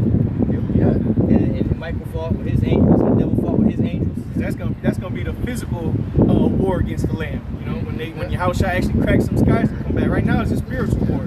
You know. Go ahead. These shall make war of the Lamb, and the Lamb shall overcome them, for he is Lord of lords and King of kings. Yeah, because none could be done against the truth before the truth. Right now, all this hindrance that Esau's trying to push to get the men of the Lord off the internet, to get us off the streets, man, they ain't doing nothing but furthering this ministry, man. Growing brothers and sisters' faiths out there on the four corners of the earth, man. And then not only that, but then Yahushua is actually going to return, and he ain't going to prevail, man. He's going to bring about his own demise, trying to do that, man. Okay, going into that 2nd Ezra 13. You got a quick piece of it? You gotta think that's some real power for the power. You know, he got all this planned out. Their whole infrastructure when they started their kingdoms, and he got all that written in his book. And then all of a sudden, you think that when you go down to the 14th verse, where it says they shall make war with the Lamb, and the Lamb shall overcome them. All this came to pass. So that one little verse that ain't gonna come to pass. Like, oh, oh, he said he gonna defeat them though. Oh, no, that ain't gonna happen. Like, come on, Who wrote that? Who wrote that? Yeah, like, bro, y'all people are losing it, man. All right. It says, for he is Lord of lords and King of kings, and they that are with him are called and chosen and faithful. There you go, the elect.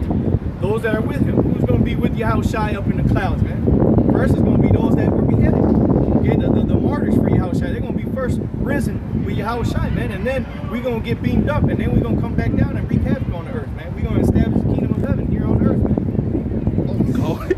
Call it. And we didn't even get really to the juicy part. Now we get into the juicy part. Yeah, now we get into the prophecy. Yeah. You know, the future prophecy. Yep. Because, yeah, that was a prophecy. It already happened, so beautifully worded. Future prophecy. Yeah. It says, and he said unto me, the waters which thou sawest, where the horse sitteth, are peoples and multitudes and nations and tongues. So this war is sitting upon these nations, man, against the people, on the people of the earth, because he's ruling over them, man. Okay? Using this beast. Because what? She's riding upon a beast, right? So when you ride upon a horse, you're steering the horse where it goes. Yep. So that's what this war is doing. That's what America's doing with the beast. Yep. They're using that power that they're getting from the beast to rule the earth, man. Yep. To rule the people under them. Hey, real quick as an example, you got basically all the EU, basically them, the Canada, and so on and so forth, right, in NATO. You never see like France or Germany go and want to plunder another nation on their own shit and bring all of NATO with them. Exactly. You never see Canada do no shit like that, man. It's only America, like in the Middle East and at the 9/11 type of stuff. They was like, well, we got beef because they came and bombed our buildings. We gonna bring all the EU over there with us, man. There was like goddamn 35 nations that invaded Iraq, man. 35 different nations then descended upon one nation, man. Come on, man. Yeah. You know? Yeah, in Iraq, like the brother said, when 9/11 kicked off, you had British soldiers over there. Because I used to watch that shit, man. You have certain Europeans, you have different European soldiers over there with America in Iraq, just because, America done got us into another fucking war. And who will reap the benefits, over though? here with them, Who will reap the benefits? America's gonna reap the benefits, and that's going into the peace, hate, and the war. Right, and now it's getting to the point where, the other countries like, man, look, we ain't going into Syria with you. Right. You know, we're not with the war that you waging on Iran. We read that earlier, how that spoiled all these different nations or whatever, whatnot. Now the nation's gonna come back up and bite thee that because they vexed. You know what I'm saying? Like how long to them that deal treacherously that would nobody deal treacherously with them, and that's lading yourself in thick clay, man. We can't afford this no more, man. We gotta break off. That's you have France and Germany want to build their own fucking plane together to make some money instead of F-35. So you see them branching off. Yeah. No, go ahead.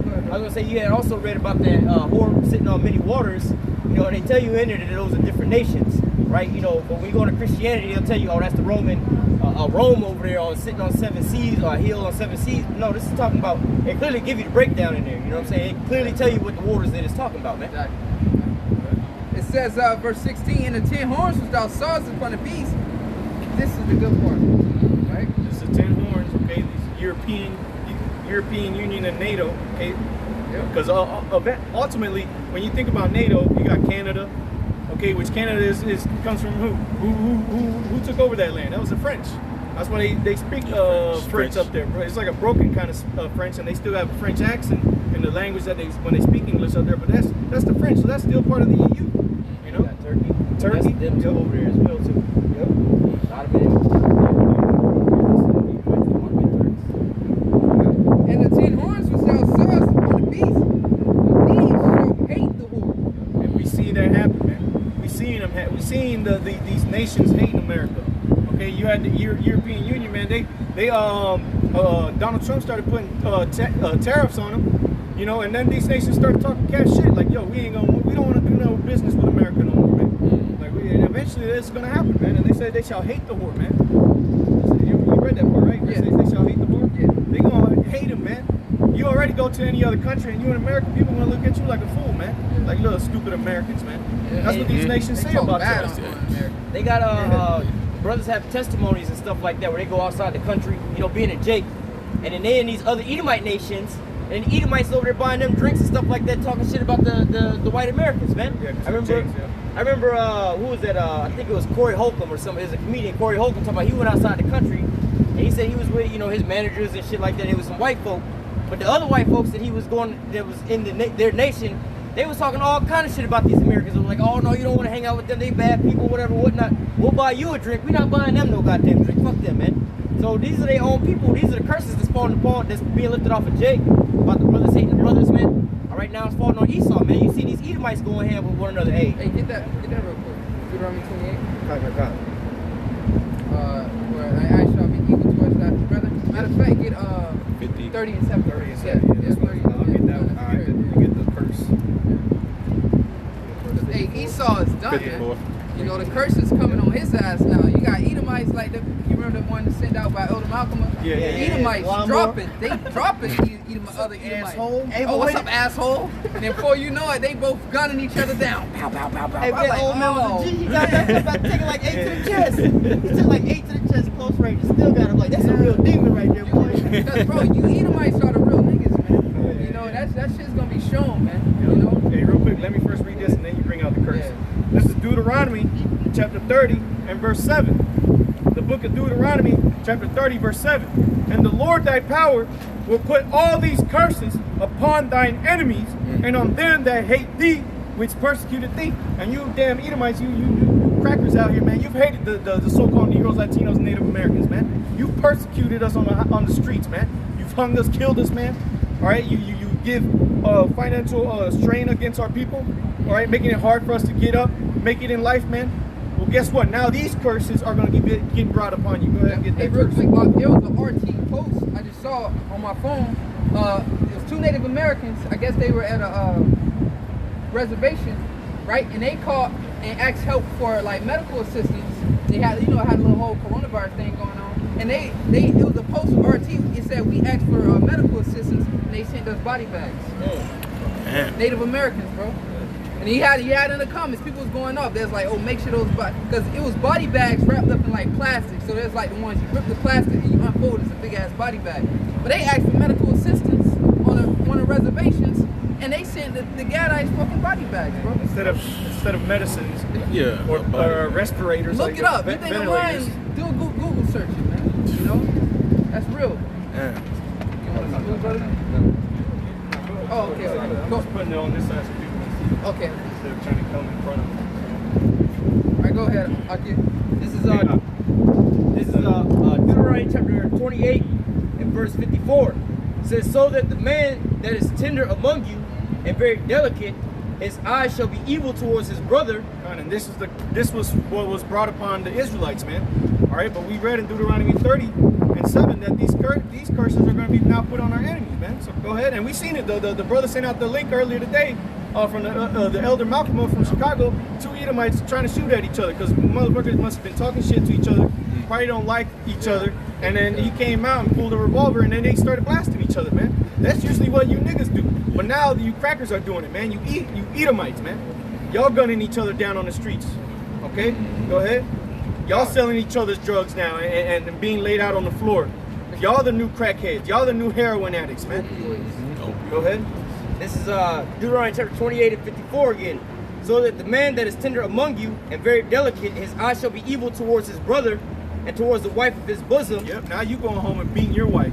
You got all these Edomites that been on lockdown, that been beating their wife, man. Yeah, we talking about you Edomites, man. Y'all been doing that now. Okay, go ahead.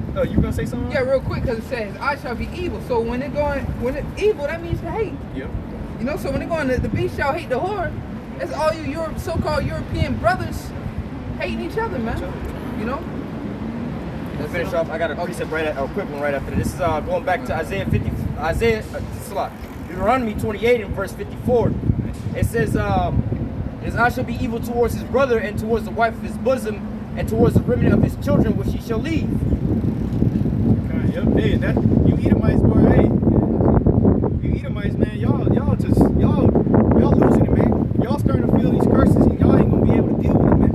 You cannot deal with the curses that Jacob was under, man. You gonna kill yourselves, man. It is clear.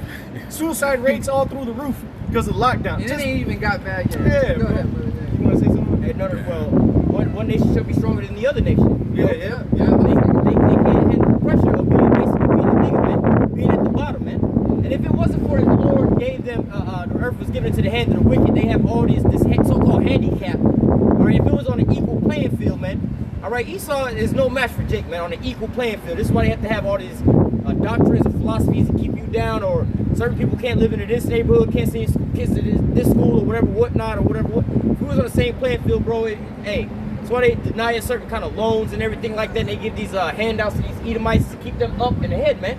All right, but if it was how do I say a equal comparison, man, Jake would thrive so much. Look why we thriving right now, man. All right, we thriving right now with no resources, having to come up with some stuff, man. They're giving the whole world, man. They're giving nations to actually to eat off of, man. All right. Jake, hey man, real quick, Jake is really a special people, bro. Like out of the ghettos, like we Peculiar people. Yeah, All bro. people face of the earth. Yeah, bro, we get shit running. You know that whole thing, Find a hustle nigga somehow. rigging. Yeah. You know, they're like, damn, this nigga got tape wrapped around his engine. Yeah, That bitch running. It's Like, drag race. that's Jake, bro. Like, bro, the Lord really bless us, Salt of the man. earth, man. You know, the Lord really bless us, bro. I mean, it That's just all. made this real quick preset. We're talking about doing the lawnmower, right? With these Edomites bugging out, you know, and now their eyes are being evil towards their brother. But this is actually what literally happened in that video, man. This is Isaiah 19. I'm gonna read verse 2. It says, "I will set Egyptian against Egyptian." And Who the modern day Egyptians, man? That's these so-called Americans, man. Really talking about the Edomites, because they're the slave masters, okay? They're talking about the so-called white man, Esau Edom, okay? But ultimately, it's gonna mean all the citizens of this place, because the citizens of America are gonna be through out here. They're gonna be killing each other for a piece of bread, man. You're gonna be going against. Y'all gonna be killing each other, raping women. Men gonna be raping men. You know, kids gonna be robbing older people. They're gonna be gang of little kids, man, like in the movies, robbing people, bro. You know, it's man. Hey, man, y'all people just don't know, man. Y'all through. Continuing on, Isaiah 19 and 2, it says, "And I will set the Egyptians against the Egyptians, and they shall fight every one against his brother," like we just read, the evil eye towards his brother, "and every one against his neighbor, city against city, and kingdom against kingdom." Hey, and y'all already fighting against each other right now with this whole coronavirus before the lockdowns. Okay, people going into the stores, you have a mask, people are getting their asses beat. Yep. You know, you trying to fight over toilet paper. Yep. You know, imagine when this meat shortage really starts to hit on you motherfuckers, man. So lucky for my language, but wait till it happens, man. Y'all gonna see the last bag of Piggly Wiggly pork rinds, man. Y'all gonna be losing your goddamn minds, man. Y'all gonna be bashing skulls over some pork rinds, man. Shit, they gonna be killing each other over cat and dog food, man. Hey, you know, it's already, For squirrels and shit. like, you know, hey, like we were saying, it was already pandemics taking place before this shit popped off. Like all the that swine flu that was killing all the pigs. You remember, y'all brothers remember that? It was killing like millions of pigs. Yeah, that was last year, like 2019, before this whole COVID-19 thing, he sure didn't happen. So, bro, y'all people are in for it, bro. It's just a matter of time, bro. Good night, night. Matter of time. Hey, well, the scriptures say plenty of times. 2 Ezra 8:50, "For many great misery shall be done unto them that dwell in the latter days, because they have walked in great pride," man. This earth is nothing but prideful, man. You in a low ass estate, you still proud. Fucking devils, man. And the Lord hate that, a poor man that is proud. That's in the scriptures, man, in the book of Sirach. The Lord hate a poor man that is proud. And normally where we normally be at, man, we have those prime examples of our main scoffers that be out there talking shit about us. get jobs, but we got a sign, but our sign telling our people who they are. They sign asking for money and shit like that. We got jobs, man. You know, but you homeless and poor, you talking shit about us, telling us to get jobs, man. You worry about what you got going on. So it's understanding of how you know, you see the proud people just talking all this shit, but yo, it's not really holding no water, man. That's it on that. All right. We're gonna get back into this because we just showed you examples, you know, pretty much in the scriptures how these curses falling on Esau. That's why this scripture is being fulfilled right now, man. Right? Because the Lord putting that in the minds of these nations, man. He putting that spirit on these Edomites to hate each other. All right. Putting that, so he's sowing that division amongst the brotherhood of Esau. You know. Fraternal brotherhood. Yeah. You know. Like they call them the little, the police, the fraternal. FOPI or something like that. It says in the 10 horns, back in Revelation 17 and 16, it says in the 10 horns which thou sawest upon the beast, these shall hate the whore. Yep, the whore being America again.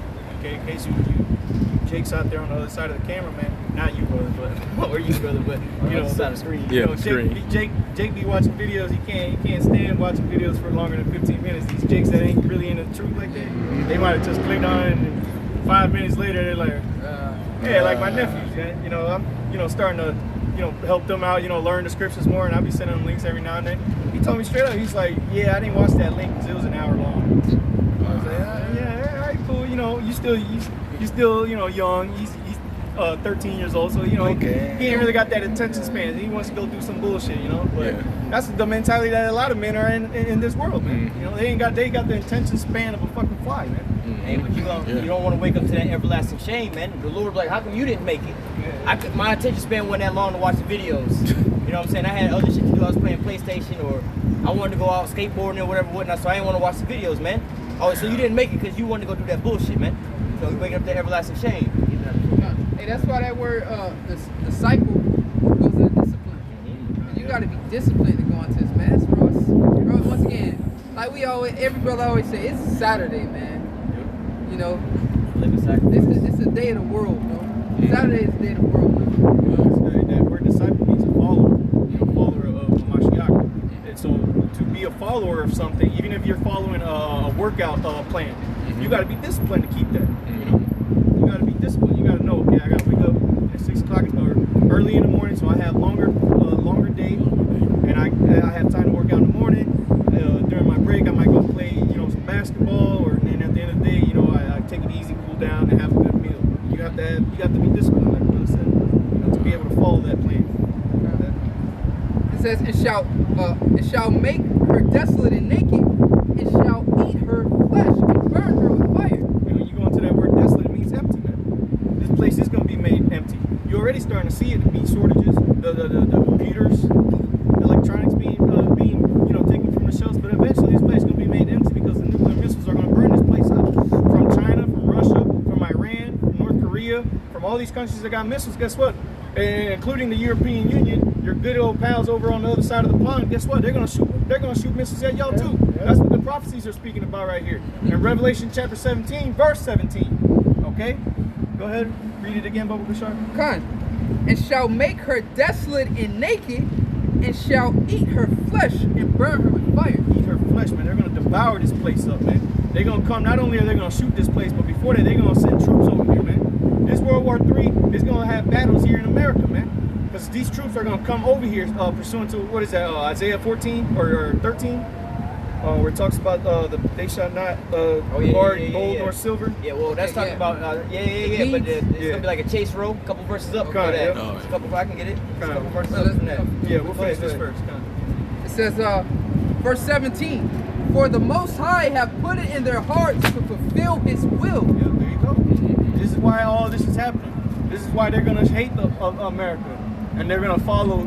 They're gonna bring this place into utter destruction because it's the will of the Heavenly Father. They think in their mind that, well, fuck it, man. We're gonna destroy this place. Nah, the Most High put those thoughts into their mind, man. All right, go ahead. God. And to agree, and to give their kingdom unto the beast, and to the words of the Most High shall be fulfilled. God, so even them agreeing to be subjected to America, that was a part of the Lord's plan, because He had to put them in that position for them to grow that anger. For them to start to hate this place, That was it on that, right? We might as well finish. No, one more verse, 18. It says, "And the woman which thou sawest is the great city, which reigneth over the kings of the earth." There you go. America. Who's reigning over the kings of the earth? Over the nations. America. America's the one in power, man. China ain't in power, man. The Japhetic people, they're not in power, man.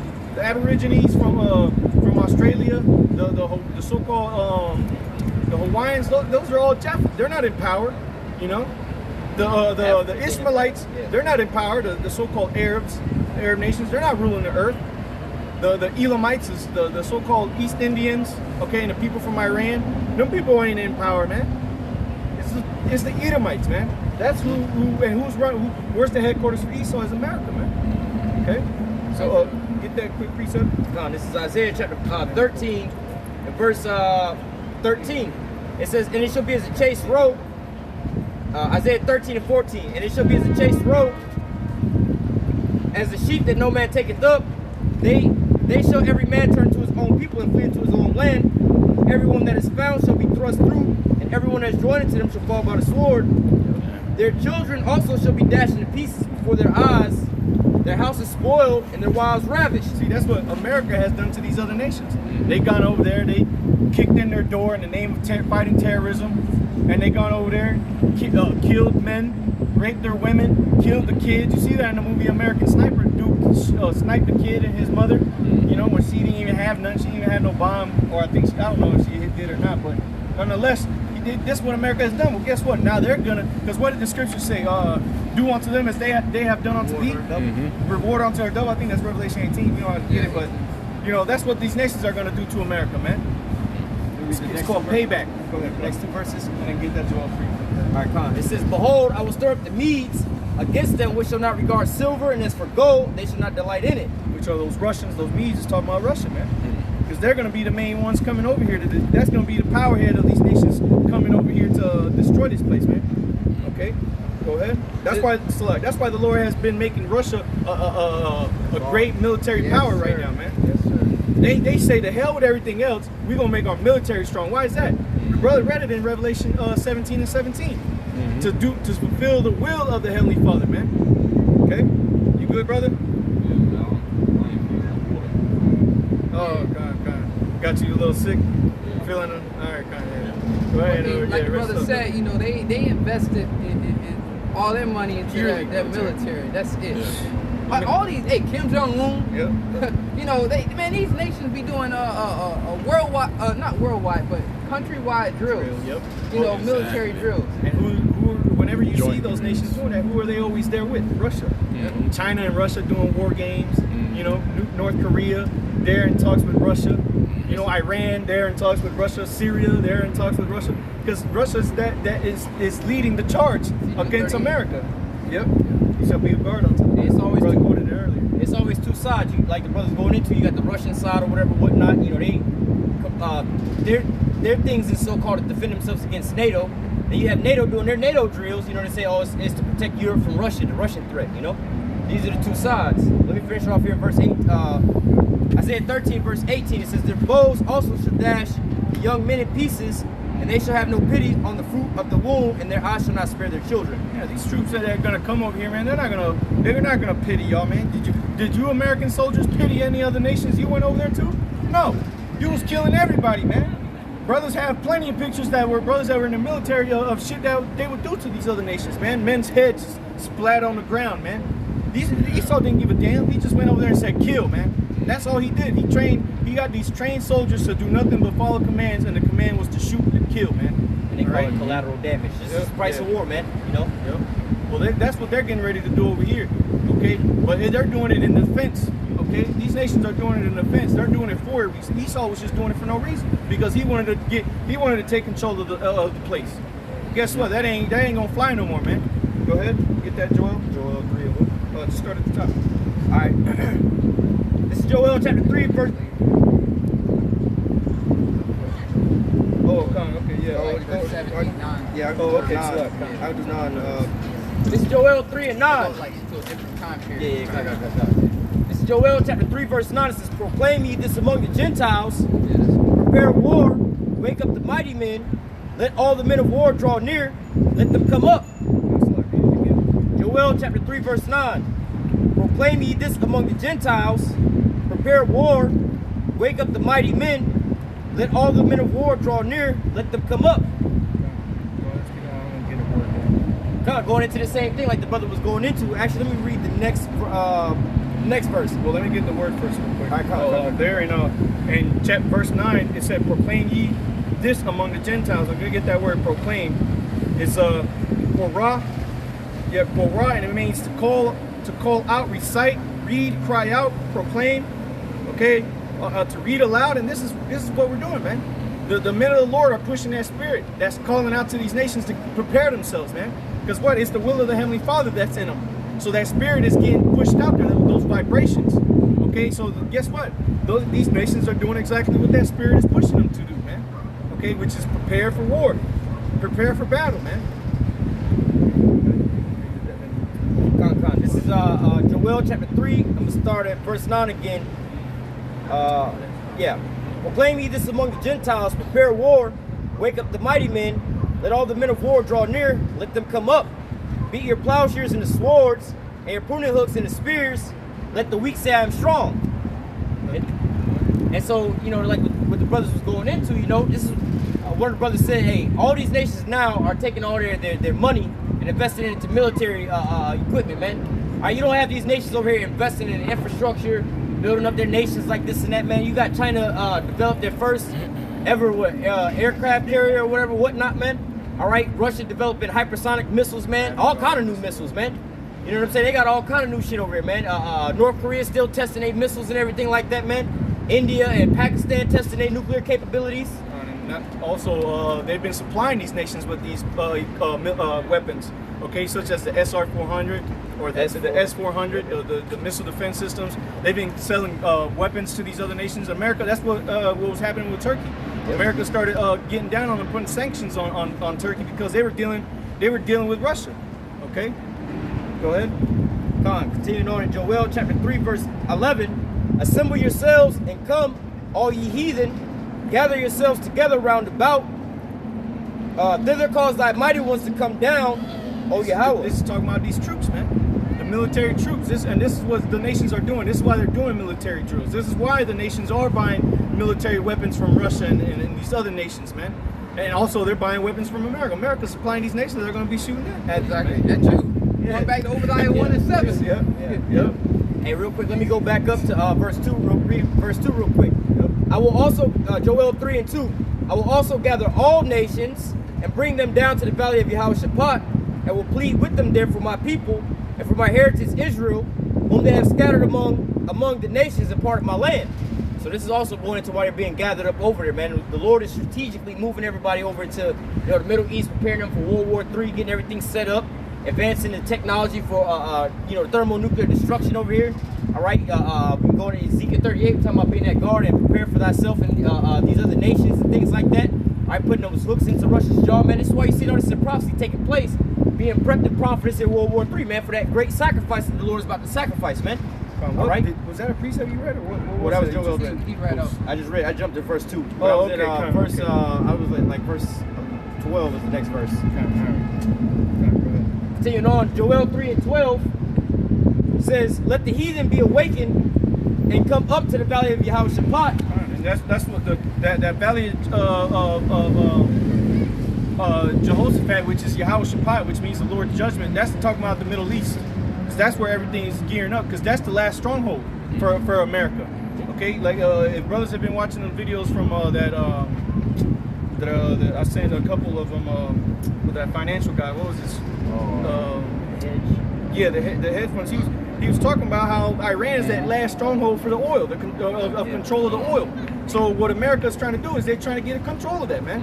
And so they ain't having that. Iran's like, nah, we ready to die for this shit, you know?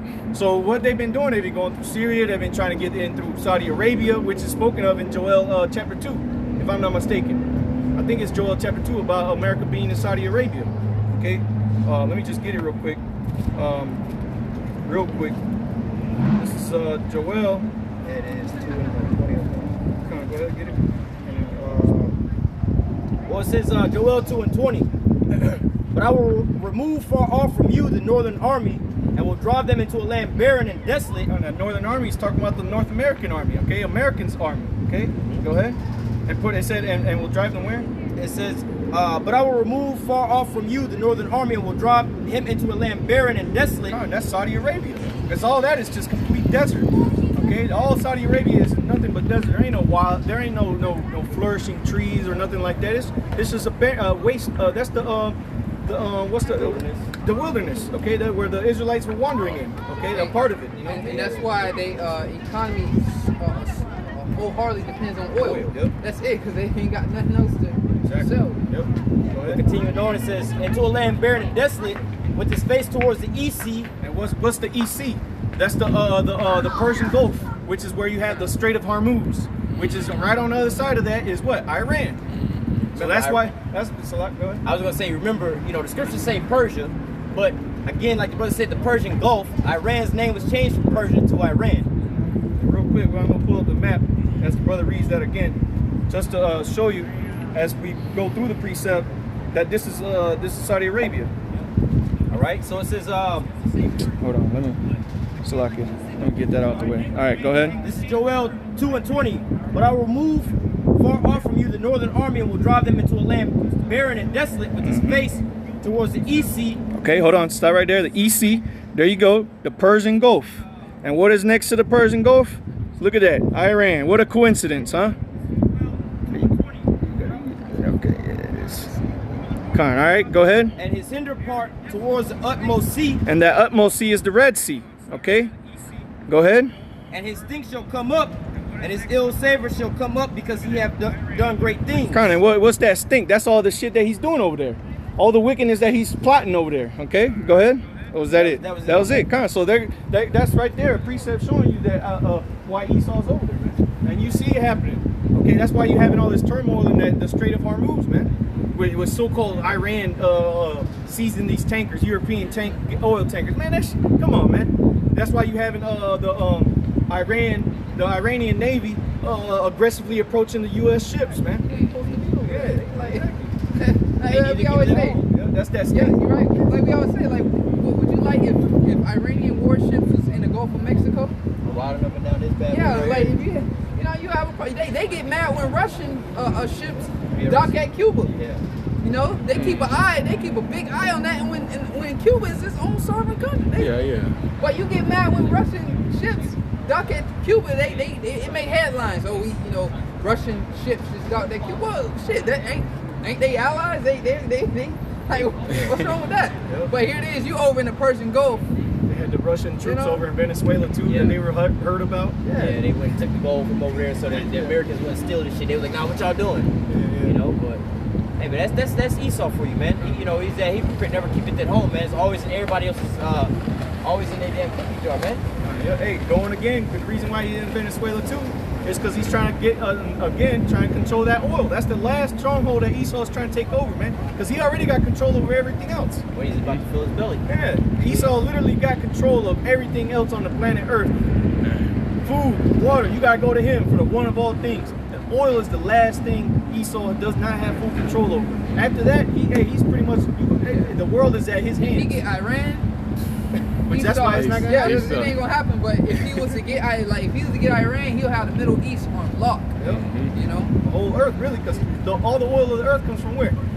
Either Saudi, from the Middle East. The majority of I think it's 2/3 of the world's oil comes from the Middle East. And a certain percentage from Central and South America. Yep, exactly. That's the other, larger percentage. Yep. Venezuela, Brazil, because that's that prophecy about Asher. Yep.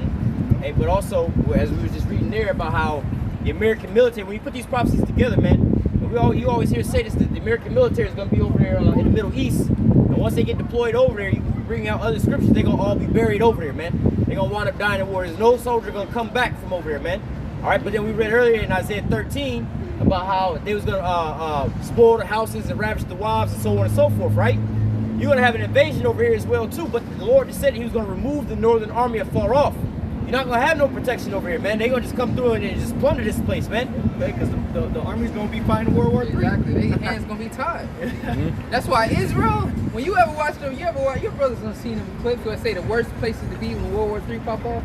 Israel is the worst, man. They ain't gonna fuck because they done did so much bullshit over there to them countries that America's hands gonna be tied in this Third World War, and Ishmael gonna go over there and gonna run straight through the Amalekites, man. See, those are savages you was talking about, wasn't it? Like, You know, that's gonna be around this bitch Persian, you know? Mask on, around here looting. Yeah, exactly. You know, this is a band of little kids that are gonna be killing and robbing people. Yep.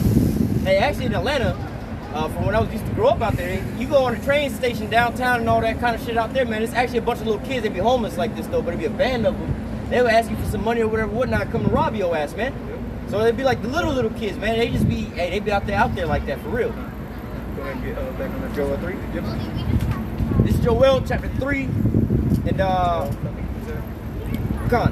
this is Joel 3 and 12. It says, "Let the heathen be awakened and come up to the valley of Yehoshaphat, for there will I sit to judge all the heathen round about. Put ye in the sickle, for the harvest is ripe. Come get you down, for the press is full, the fats overflow, and the wickedness is great."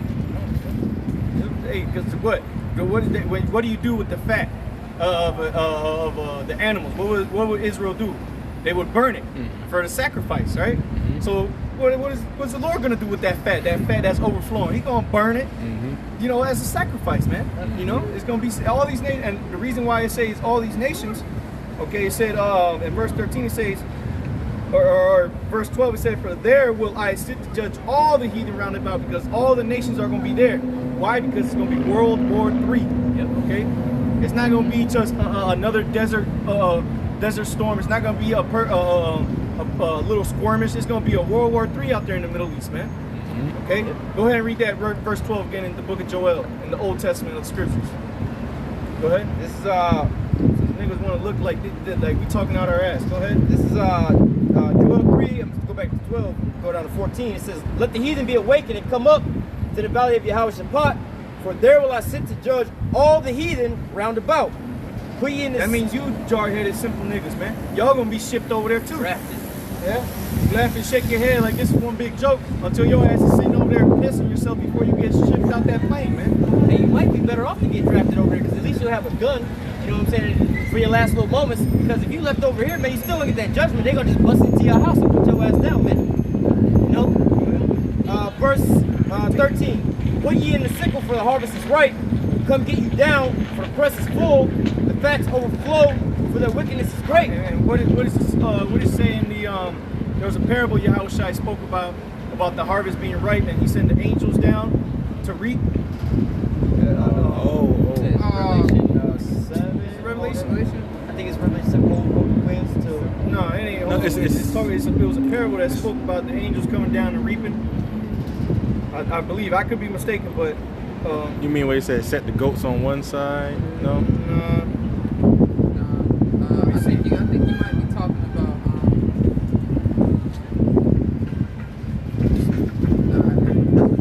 Matthew 13 and 41. Get that real quick. 13 and 41. I think that might be it. Yeah. 13 and 41. Son of man shall say, 14 too.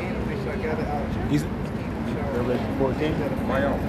Miami, he said Revelation 14 too. 14 to 18. Oh, 14. Come on, read it. Go, sir.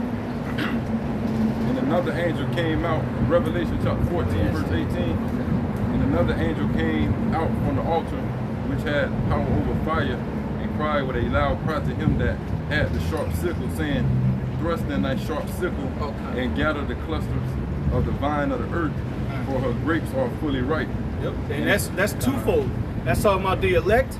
We that clusters of the choice grapes of the Heavenly Father, and it's also going into these nations. The time has been fulfilled. Okay, yeah, that harvest time. Yahushua said, "I have trodden the winepress," you know, and his garment stained. Who is this coming from Edom? Yeah, exactly. You know, because what do you do with grapes? you try them, you know. You see. So that was it on that. I'll just go a little further. Come on, go ahead, finish it up. Verse 19. And the angel thrust in his sickle into the winepress of the wrath of the Most High, and the winepress was trodden without the city. You see? And blood came out of the winepress, even unto the horses' brittles, by the space of 1,600 furlongs. You see, so this is what the Lord is sending his angels for. And they're literally going to come down here and they're going to kill. They're going to reap because the harvest is full. They're going to get the choice grapes, and the rest of the grapes they're going to tread, man, in the wine press. Okay? Hey, I gotta say something about Yahushua. This is Isaiah chapter 63, I'm starting verse 1. Because Yahushua is coming with the angels. He's he's the man that owns the land, the field. He's coming. Hey, he had the workers, right? Yeah. So he's coming. He's going to send his angels, come and reach, and he's going to come to check everything out, you know? And it's like, it's a real king going into battle, man. Like, Leonidas in the 300, he was on the front line running into the damn battle, man. Yep. All right, so this is Isaiah 63. I'm going to start at verse 1. Who is this that cometh from Edom with dyed garments from Basra, that is glorious in his apparel, traveling in the greatness of his strength? I do speak in righteousness, mighty to save. Wherefore art thou red in thy apparel, and thy garment like him that treadeth the wine fat? And it's not literal. It's not talking about Yahushua is going to be covered in blood. But that's talking about figuratively of how much killing the Lord is going to do when he comes back. And if you don't believe me, read Isaiah 66 and verse 16. All right? Go ahead. It says, verse 3, I have trodden the winepress, there it is again. I have trodden the winepress alone, and of the people there was none with me. Yep, there was none with him. For I would, Because he everything. Go ahead, Salah. Go ahead. it says, for I The would, scripture say, vengeance is the Lord. No, Yep. so the Lord gonna come back. He gonna get his feet wet, man. The Lord, hey, you think you pissed off, man? You think you're not as pissed off as the Lord, man. We get angry. Don't lie, we get angry, but it's nowhere compared to how angry the Lord is. hey, Ezekiel 30:25 said he's going to have to put his spirit on us, basically, But continuing on, it says, Isaiah 63 and verse 3, I have trodden the winepress alone, and of the people there was none with me. For I will tread them in my anger and trample them in my fury, and their blood shall be sprinkled upon my garment, and I will stain my raiment. For the day of vengeance is in my heart, and the year of my redeem is come. This is that valley of Jehoshaphat. This is that time when Yahushua is going to enact this vengeance, man, that he speaks about, that he spoke about, okay? This is the times that we're coming into, man. Go ahead, keep going. In Joel 3. This is Joel 3 and verse 14. Multitudes in the valley of decision. For the day of Yahweh is near in the valley of decision. Yeah, and that's near, man. Again, we started off the lesson with talking about the signs of the times, that you shall know that it shall be the very same time wherein the highest shall visit the world that he made. This is what Yahushua is going to do when he comes to visit the earth, man. Okay, because who created the earth? It's Yahushua and his angels, man. He got the blueprint from the Heavenly Father, and he created the earth. He created the elements with his elect. Okay, so he's going to come, and he's going to come to get that vengeance, man. Okay, and it said, did it say to plead? Oh, well, that was in verse 2. Okay, well, continue then. But going back to that verse 14, it says, multitudes in the valley of decision, for the day of Yahweh is near in the valley of decisions. No, it says multitudes, right? Let you know this is World War III, man. It's that massive meat grinder that's about to start happening, man. Yep. Where the Lord's about, hey, we read it, verse 2. Normandy, but on a huge scale. Yeah, on a greater scale, man. That's what the Lord's saying. He said it twice. I'm gathering all nations down here to plead with them, to judge them all, man. They're all being brought down to there, and they're going to start, they're increasing their soldiers and everything like that, just to go over there and bury them in the sands of time, man. Yahushua finna get that goddamn, that recompense, man. Yep. All right? Continuing on verse 15, the sun and the moon shall be darkened, and the stars shall withdraw their shining. And that's talking about the after the devastation from the missiles, man. On the whole, the nuclear winter? Yeah, nuclear winter.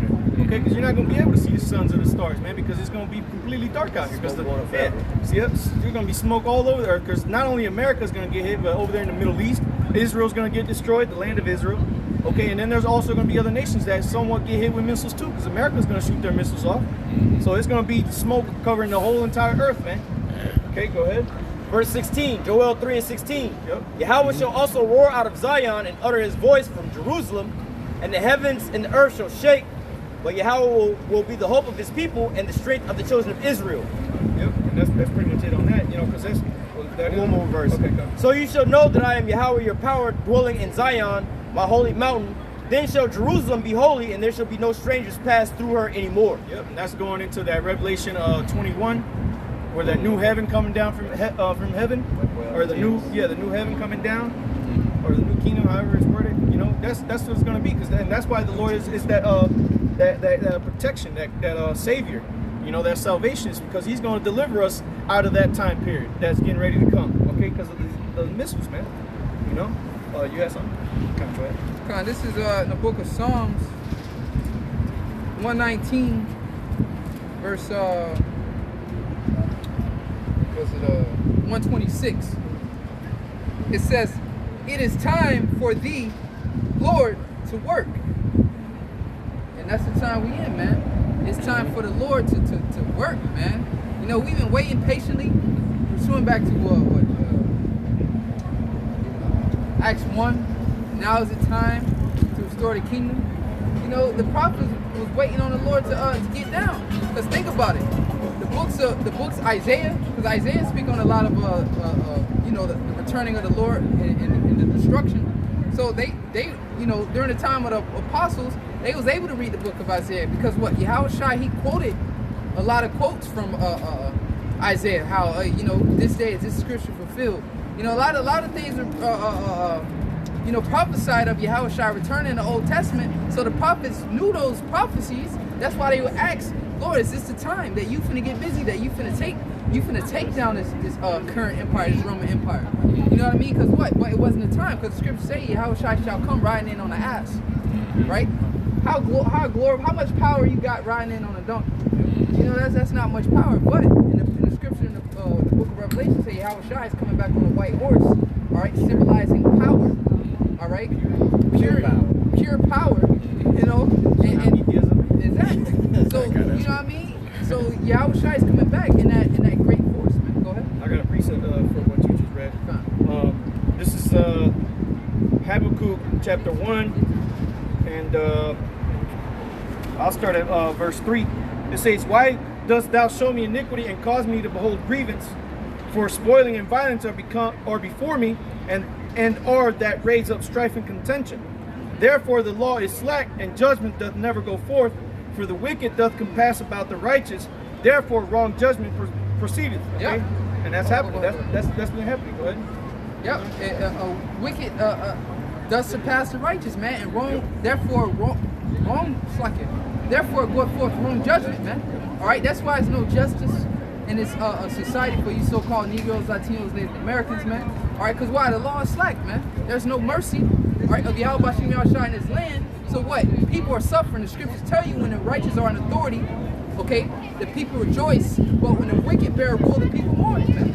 All right? And the law is slack, but what? Habakkuk chapter 2, we read it a little bit earlier. Though it tarry, wait for it, there shall surely come. Now you read it, that song's about the work, right? We're going to go back to it, but let me read this. Verse 4, "Behold ye among the heathen and regard, and wonder marvelously. And I will work a work in your days, which ye will not believe, though it be told you," man. And the people, the Israelites out here, they're not going to, a lot of people are not going to believe these words that are being told, that the Lord is going to come back and cause all these destructions and come back and utterly slay people, man. They're not going to believe that. But guess what? That law that was slack, the Lord's getting ready, which Yahushua is the embodiment of the law. He's going to come back and it's going to be enacted. That's that work that he's going to do. Okay? Go ahead. That was it. Was it all right? Yep. All right. So I'm going to read this again. Psalms 119, verse 126. It is time, Psalms chapter 119, verse 126. It is time for thee, Lord, to work. For they have made void thy law. There you go. The law is slack. Yeah. They have made void the law because America. What? Yeah, America's going to be destroyed. Yeah. that's what we're talking about. Hey, but they coming at us as if we, you know, like we going to stoop to their level, man. And like we out here protesting, like, look, man, we could care less. We just out here to preach the word. You know, we're not going to get violent with you out here. We're not, look, we just come here to prophesy, man. Yeah. All that other stuff, y'all, you know, y'all people get caught up in, and America and Trump. Hey, bro.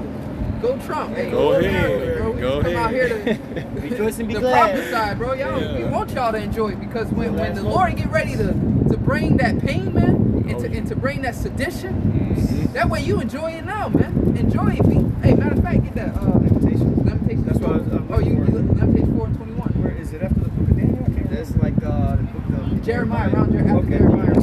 Yeah. You know, so we, America, like, look, if we, man, we weren't focused up here, hey, go ahead, America, you know, hey, man, do your thing, bro, enjoy it, because this is his kingdom. Because, yeah, I remember as a comedian said, he said, I forget what his name was, but he said, if I can go anywhere, if I had a time machine, he said, I never go into the future. Oh, yeah. He looks like he looks like an Edomite. But he might be a Jake? Yeah, he might be a Jake, All but right. yeah. Yeah, but he was like, if I had a time machine, me being a so-called white man, if I had a time machine, I'd never go anywhere in the future. He said I would just go all the way in the past, because he said, you know, eventually, somewhere along in the future, so-called white people will have to pay for all they done. And he knows that. You know? Like, yo, time machines are made for white folk. They can go back to any time in history, and it was always good for them. But for you so-called Negroes, Latinos, and Native Americans, man, when you gonna go back to what, captivity? But he's like, I hate to be in the future though, because we're gonna have to pay dearly for this shit. You know? And the one time I seen a movie where Esau went into the future, the time machine, the whole earth was destroyed. The moon was blown up, and then it was a bunch of creatures on the earth. Everybody was like savages living off cliff of mountains, which goes to show you the Edomites gonna go back to that same state. You know? And that goes to show you, that's why they made that movie Elysium. Yeah, Elysium. The elites are so wicked that the earth was inhabitable. Like, this was like the low class. Uninhabitable. Yeah, uninhabitable. It's like, if you lived here, then you was poor. And the so-called new world was on a space shuttle, pretty much floating over the Earth atmosphere, man. So that's an Alita too. Okay. Alita Battle Angel. Alita Battle Angel. Oh, okay. All right. Yeah, man. You got a precept? No, I want to. Okay, yeah, you had. That's right. This is Lamentations chapter 4, verse 21. It says, rejoice and be glad, O daughter of Edom. So rejoice and be glad, America. Yeah, come out here with your boats. You know, have a great time, man. We encourage all you people to have a great time. Even 2/3 of our own people. Yeah. You know what I mean? We you know, if you don't want to hearken to this word, it's like the scripture say, we rather you be hot or cold. Right? That's what the scripture say. So rather you be in this thing or you out of it. So if you're not in this thing, be cold and enjoy yourself, man. Go spend on your credit cards, go buy that shit that you want, go party, go turn up, go lay your seeds, go do all that shit you want to go do, because it's the last time you're going to have that freedom to go do all this shit anyway, man. Go ahead. Moving on. This is Lamentations 4 and 21. Rejoice and be glad, O daughter of Edom, that dwells in the land of Uz. That dwells in the lands of Uz, so that's talking about America, all right? Go ahead.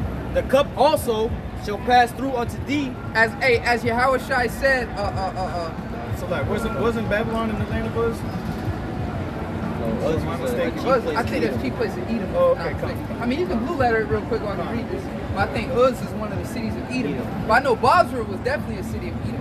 But you know, what about to say? You know, rejoice and be glad, O daughter of Edom, man. All right, that the wells and the clefts of the rock, the cup shall also pass through thee, because you wanna know why? When Yahweh Shai, you know, he made a parable about drinking the cup. You know, he had to drink that cup, what? To be persecuted. All right? So same thing, same parable is likened on the Esau. The cup that we drunk, all right, that destruction, you're going to have to take that shot, man. All right? No chaser, just straight. What's that other one? Straight alcohol, man. Yeah, you should drink, you know? Was that Obadiah? Okay. Did it say anything about us? No? All right, go ahead, continue. It says, thou shalt be drunken and shalt make thyself naked. Yep, so you're going to expose yourself, man. All right, and that's what's happening right now, man. All the way turned up, you know? Go ahead, man. You know, because right now, what we really waiting on, man, we waiting on Esau to go into his next phase of his agenda. Because right now, you got things opening back up, all right? And it's only so many things that could happen. Hey, well, so like, real quick, you mentioned the song that's playing. The spirit of prophecy's turned up right now. Oh, yeah. Prophecies All which the is way going up. to the agenda of Esau. That's all prophecy. Because you got so many things that could happen. Esau could be like, all right, we done let everybody back out, and the cases have increased now. You know what I mean? The cases have increased. Or some false flag could pop off. You know what I mean? It's so many things that could happen right now. We just waiting to see. Mm-hmm. You Just gotta wait. That's all. Yeah, that's Yeah. That's how niggas don't be riding for that. That's the new niggas right there, man. Rejoicing and being glad. It's some nigga shit, man. You know, so with that being said, you people are going to be so willing to accept whatever it is that comes to make things go back to normal, because right now they gave that little breather. All the way turned up, you having fun. So let's say cases increase again. Oh, we got locked in. Oh, it done got worse. Well, they gonna take a vaccine because they want to be out here turned up. So they gonna be ready to do anything. Like, man, we just no, things getting back better. What do we gotta do? Well, hey, take a vaccine. And these people gonna want to take a vaccine just to be out here. Yeah, man, they want all this. and doing whatever they want to do. Quick precept to go with the Lamentations 4. This is the book of Job, chapter 20, and I'm gonna start at verse 4. The book of Job, chapter 20, verse 4. Knowest not this of old, since man was placed upon earth, that the triumphing of the wicked is short, and the joy of the hypocrite but for a moment. So this is why the brother, like he was saying in Lamentations, says, rejoice and be glad, because you have but a little time, man. These Edomites have nothing but a short time. Going into Revelation chapter 12, verse 12.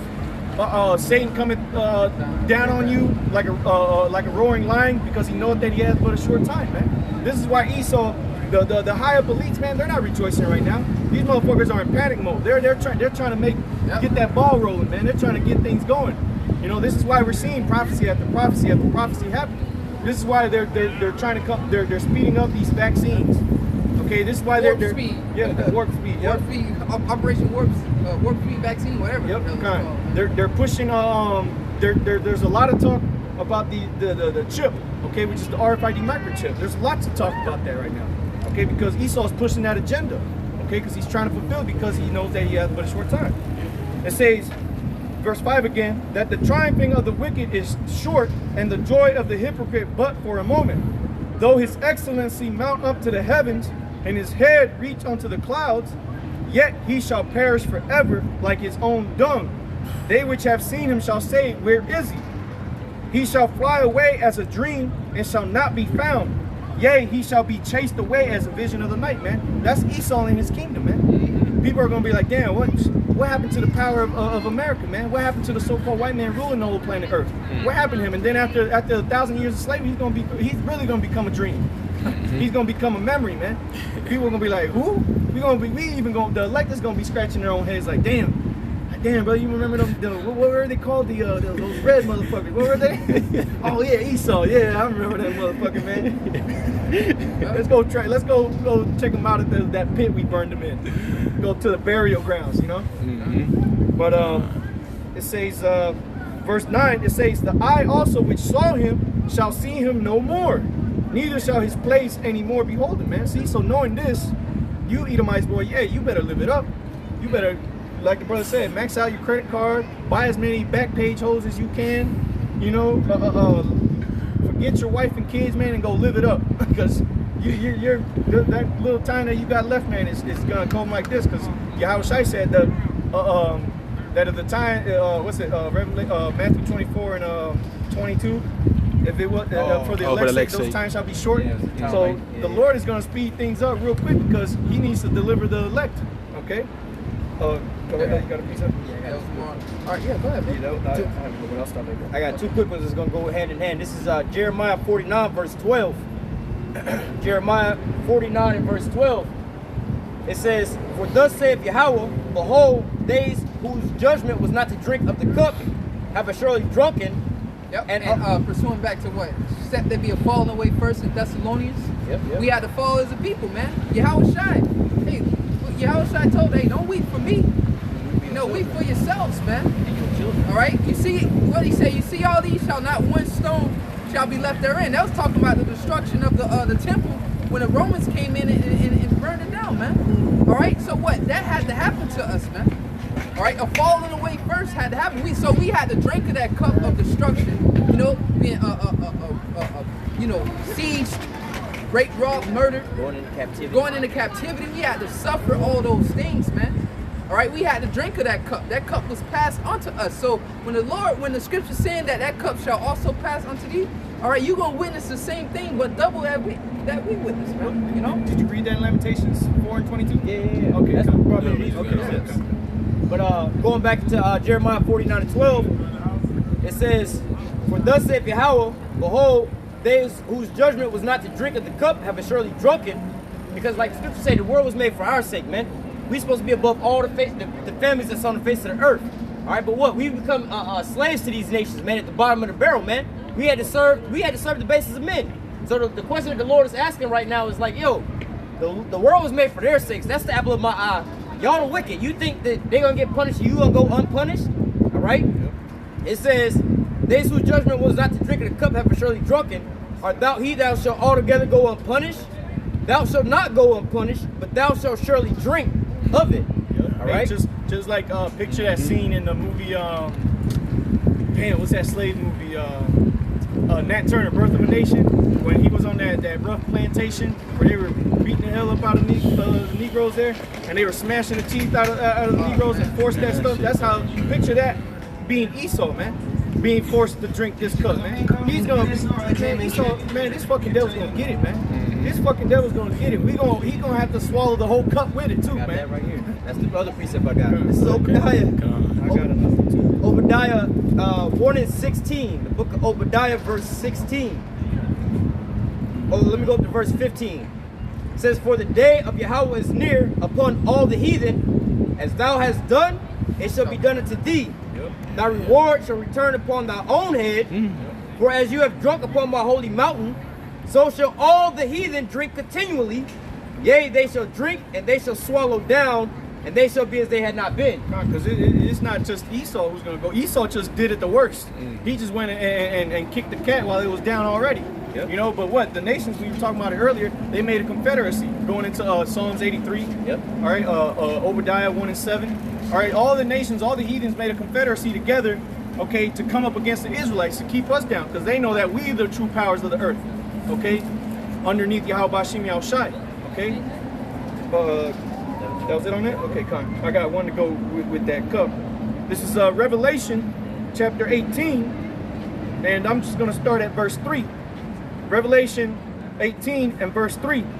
It says, for all nations have drunk of the wine of the wrath of her fornication, and the kings of the earth have committed fornication with her, and the merchants of the earth are waxed rich through the abundance of her delicacies. And I heard another voice from heaven saying, come out of her, my people, that ye be not partakers of her sins, that ye receive not of her plagues. Because what have we been reading? That this place, these devils, okay, Esau, Edom, the so-called white man, they're going to get judged for the things that they did. So we have to spiritually, the Israelites, the so-called Negroes, Latinos, Native Americans, we got to spiritually come up out of this place. Because if you continue to follow in the spirit that this place is in, guess what? You're going to get the same judgment. Yep. Okay? You're going to receive the same destruction that this place is going to receive, man. Physically and spiritually, man. They say you're just going to be reborn in the kingdom. 2/3 of it. That's why in Micah they tell you to arise and depart, because you know this place is going to destroy you. It's polluted. Yep. You got your whole mindset into this here place, just like also in the book of Isaiah, where them that put they're staying in Egypt, they're trusting in Egypt. All right, if you got faith in this here place, man, the Lord has already allowed this place to be destroyed, man. So you got faith into a ship that's already sinking, man. It's like you done jumped off of a goddamn a good boat and jumping on the Titanic as it's already breaking in half, going down, man. So take your ass off the good boat to get on the sinking Titanic. You're gonna go down with it. You know, it's a nice boat. It look nice, but yo, it's sinking already, man. This is Revelation 18 and verse 5. It says, for her sins, that her going back to that whore, which is America, okay, for her sins have reached unto heaven, and the Most High hath remembered her iniquities. The Lord has remembered the iniquities of this wicked-ass place, man. The iniquities that they did to the children of the Lord, man. The Israelites, the so-called Negroes, Latinos, and Native Americans. The slavery you put us in, okay? The sodomizing you did of our people, okay? The robbery, the rape that you committed on our people, man. The blasphemy, yep. Whitewashing our Lord's image. Yep. Verse 6, reward her even as she rewarded you, and double unto her, double according to her works, in the cup which she hath filled to her double, man. So this place is gonna get it, man. Okay? Like you know, for brothers that do Uber, you know, when they have those surge times when you getting double, you're getting double the money. Well, that's what it's gonna be surge time on Esau, man. Esau's gonna be getting that hammer brought down on him real good, that rod of iron. Okay? It's gonna be that you know, you get those little accolades in video games that gives you a strength for like 10, 15 seconds. Yeah, the multipliers. Yeah. Hey, you gotta think about how bad this is gonna be, because Esau is a goddamn demon, man. This guy was diabolical and doing the shit that he done did to us, man. all right, from the drugs in our neighborhoods, take the resources out of our neighborhoods, give us drugs and guns, make us go to war with each other, man. It's like psychological warfare that he's done to us, man, and medical apartheid, all these different things he did to us, man. He's diabolical, man, putting us in certain neighborhoods and stuff like that. So you really can't even imagine what the hell we're gonna do to Esau, man. We be trying to spiritually righteousness. All right, because it's commanded. We be spiritually speculating. Yeah, I'm gonna have my Edomites goddamn scoop diving in volcanoes and shit, but you know what I'm saying? You really can't even fathom the shit that you really gonna be doing to their ass, man. Hey, all right? The scripture says meditate terror, man. Yeah. Day and night. They put us on slave ships and shipped us around the whole earth, separate us from our families. Hey, but we gonna have chariots and shit, man. We need to take your ass to other galaxies and shit, man. Send you off into the sun, man. That's right. Yeah, shit. Yeah. One-way ticket. Yeah. Going right to the sun. And on your ass, and it's gonna be a slow ride too. While your skin starts to bubble on the way in. Going through the Mandela radiation belt. I be telling brothers all the time, man. You know how they had those movies, the Planet of the Apes. Well, I'm gonna put the spirit on them gorillas, man, to be Esau's taskmasters, man. They gonna be beating the shit out of Esau all day long. They wanted to portray our people like monkeys and shit. Well, I'm gonna put monkeys over his ass, whoop his ass all day. They gonna be keeping Esau in check. Out of there. Yeah. Real, man. Yeah. Damn devils, man. Let me read a little bit more. It says, verse 7, Revelation 18:7. How much she hath glorified herself and lived deliciously, so much torment and sorrow give her. For she saith in her heart, I sit a queen. And this is the pridefulness of this damn devil and this place. I sit a queen, I am no widow, and shall see no sorrow, man. Because people think that America can't be touched. They think that they're not going to see no military come here and bring this place down. They think that this place is going to continue on forever. There's a precept on that says their inward thoughts. Yeah, Psalms 48 and 11. Okay. We don't have to get it. We don't have to get it. He just quoted. You know, the brother basically quoted it. You know, their inward thoughts is that their kingdom shall how's it go? Shall dwell forever. Their houses shall continue forever, man. You know, they really believe that. But guess what? The Lord's getting ready to come with the greatest I told you so and the greatest upset, man. With the underdog. Okay. Yeah. Hey, the Lord has used the weak of this world to confound the wise, man. All right, us men, you know, so-called, you know, lower class men, to prophesy against this place. It's destruction, man. All right, so this is a big deal, man. That's how I show you how the way the Lord works, man. Now, America, the greatest kingdom, all right, to ever rule the planet Earth, and he used so-called Negroes, Latinos, Native Americans, so-called minorities to usher in the destruction of this place, man. That's why when it happens, man, you people are gonna be so astonished, because you're like, man, what those little guys like we insignificant to this world, bro. Nobody gonna really stop and listen to what we gotta say. It's not credible, you know. Then going into that Wisdom of Solomon chapter 5, where it says, "This is he who recounted his life for madness." You know, and you know, they're gonna see us and they're gonna be like, damn, how the hell are these guys, the children of the Lord? How are these guys the ones that are gonna be on top now? You know, but it's gonna be beautiful, man, in those days, man, because it's gonna be the reward is gonna be greater, because we were at the very bottom and we're gonna be at the very top. The Israelites are, starting with Yahweh Shai and on down, man. You know, we're gonna be in rulership and it's gonna be sweet, man. You know, like we talked about that a couple weeks ago. About, you know, being on a team, and when you go to you know, you play with an NFL, NBA, and there's that one guy who's been on the team since the beginning, since he was a rookie, and finally he gets to get that championship. That championship meant more to him than it meant to anybody else, and because he's been there the longest, he's been struggling the longest. And Israelites, that's all we've done our whole lives, man. We've been struggling since day one, man. We were born in debt. We live in debt. You know, our families struggle.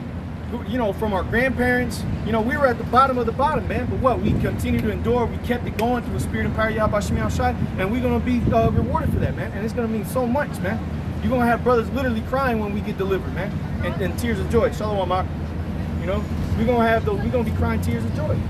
Yeah. So. Yeah, I'm gonna finish this. Read this again. Psalms 119, verse 126.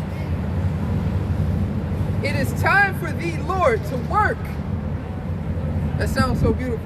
For they have made void thy law, man. So it's time for the Lord, man, to get down, man. All right? To really get down and get to the nitty-gritty, man, to start really breaking down the foundations of this place. And the Lord is systematically doing a beautiful job at doing so, man. All right? Because what? As Esau, Edom, as he's struggling, All right, he's scrambling to get this new world order, you know, into play. What he's really doing is just forcing the hand of the Lord. Because the quicker he moves, all right, the quicker his destruction will come about. So to say, if you can get that real quick in Revelations 12 and 12. All right, and also hold on deck too. When the enemy shall come in flood, the Lord shall lift up his standard. And also hold that on deck too. All right, but get Revelation 12 and 12 first. This is Revelation chapter 12, verse 12. Revelation 12 and 12. Therefore rejoice, ye heavens, and ye that dwell in them. Woe to the inhabitants of the earth and of the sea, for the devil has come down at you having great wrath, because he knows he had but a short time. Yeah, and America, the clock on America is already ticking. Hey, your time is up, man. All right? All your rights have been taken away from you due to the act of safety. This is for your safety. What do they call it? Medical martial law? Medical martial law, you know? And you people are willingly giving up your rights, man. Right? Because you don't deserve it. Yeah, exactly. And so like, real quick, Esau coming down on us having great wrath, that's the part of the work of the Lord. You know? That's the Lord working. Because it's the Lord who's putting the Spirit in him to do all these things. Come down on us like this. Pursuing Psalm 17. Oh Lord, deliver me from the wicked, which is thy sword. Right? The sword of the Most High, man. All right, here it is now, and oh, bro, the way they got this thing played out, bro, they got an agenda, man. It's things back to back, man. All right, here it is now. We in the middle of a pandemic, in the middle, headed towards a food shortage, and headed towards sedition, and they already got this so-called video of this Jake jogging and getting blown away, man. All right, how convenient is that? You know what I mean? How convenient is that, bro? Like right at this time, in the midst of all this, bro. All right, it's brewing, bro. That's why the Lord. So like, and that other Jake that got shot up by the police, the Jake that was in the military, he was driving, which it looked like he was running from the police. But then he gets out of the car and the police shoots his ass. And you know, Jake didn't even have a gun either, man. This just happened like in February, I think, too. Go ahead. All right. You know, and the Lord got you people divided.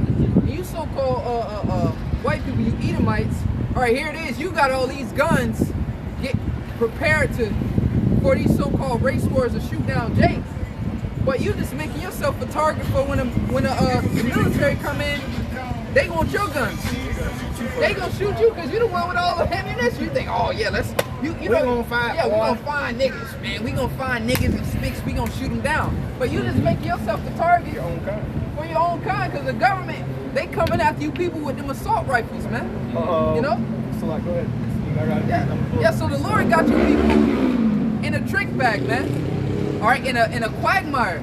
You know, you think you hang Esau on the gallows? You think you finna come after the tribes? Yeah, you gonna take out a few of the tribes, a good portion of them. But what?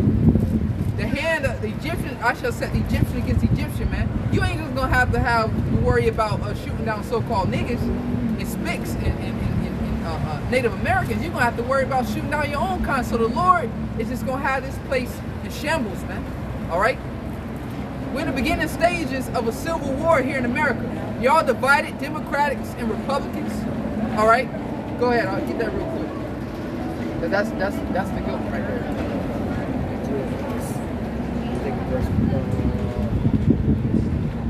Yeah. Amos 5 and let me just get to the point. Verse 19. Well, let me go to 18. It says, "Woe unto you that desire the day of the Lord. To what end is it for you? The day of the Lord is darkness and no light." Come on, so woe and destruction on you that desire the day of the Lord, man. All right, because obviously you people lack wisdom and understanding, man. The day of the Lord is darkness and not light, man. Right? It's gonna be dark times, but what? The Lord's gonna get us through those things if we be of the elect. But it's gonna be it's some bad times coming, man. All right, and all these are the beginning sorrows. Right now, it could be all kind of shit popping off around the country. All right, it could be in turmoil. It's just the news not covering it. You know what I'm saying? It could be riots all over this place.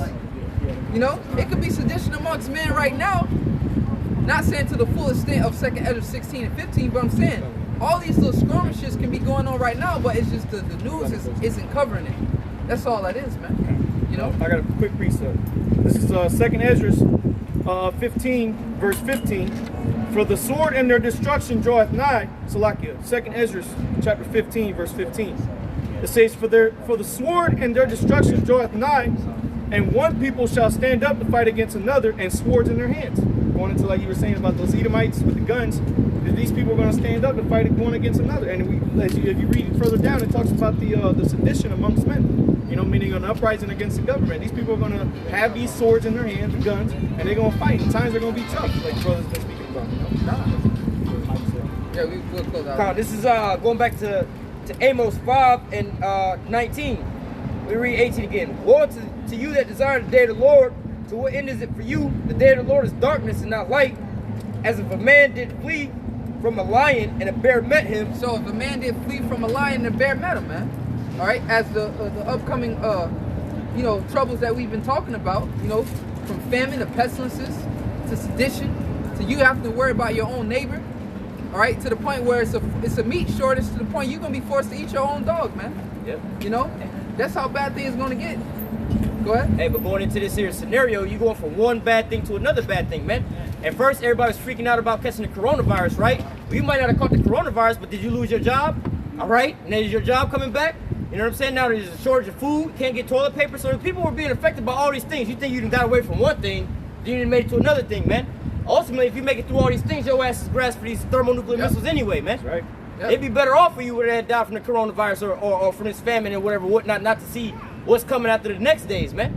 Yep. All right? Because if you progress into these next phases and you ain't part of the elect, Lord, it's not good for you, man. You know? Finishing this off, it says Amos 5 and 19, as if a man did flee from a lion and a bear met him, or went into a house and leaned his hand on the wall and a certain bit him. Yep.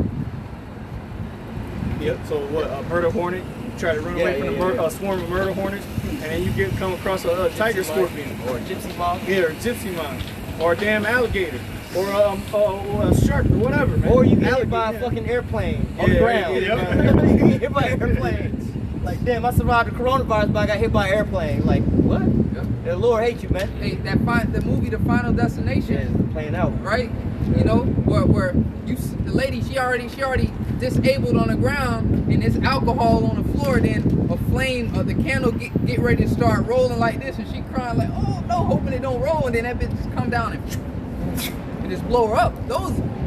That's all. That whole movie, Final Destination, that's all death angels. Yeah. That's all that movie shows you. Angels fucking with Yeah, you, that's so. just death angels just coming down and executing people, man. Hey, That's all that is. Ultimately, that movie was exactly what we just read, because they was escaping one thing. Like, I remember the first one, they was on a plane, they had the premonition or whatever, whatnot.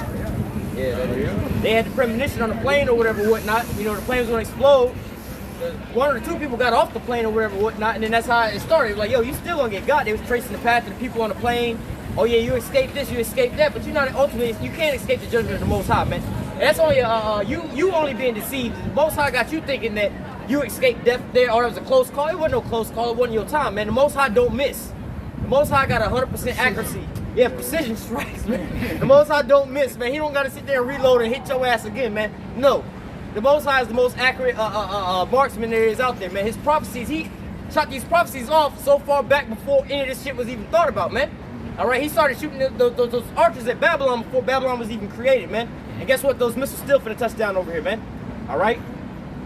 That's it on that. That was all right, yeah. We're going to Yep. So with that, man, you know, keep watching, you know, keep praying, actually, calling on to the Lord, man, these times, because faith is the key, all right, in these times, believing, man, all right, and not fainting in the Lord, okay? With that, not really much more to be said, you know, we're gonna give all praises, glory, and honor to Yahweh, Bashem, Yahushai, Bashem, Rakakadash.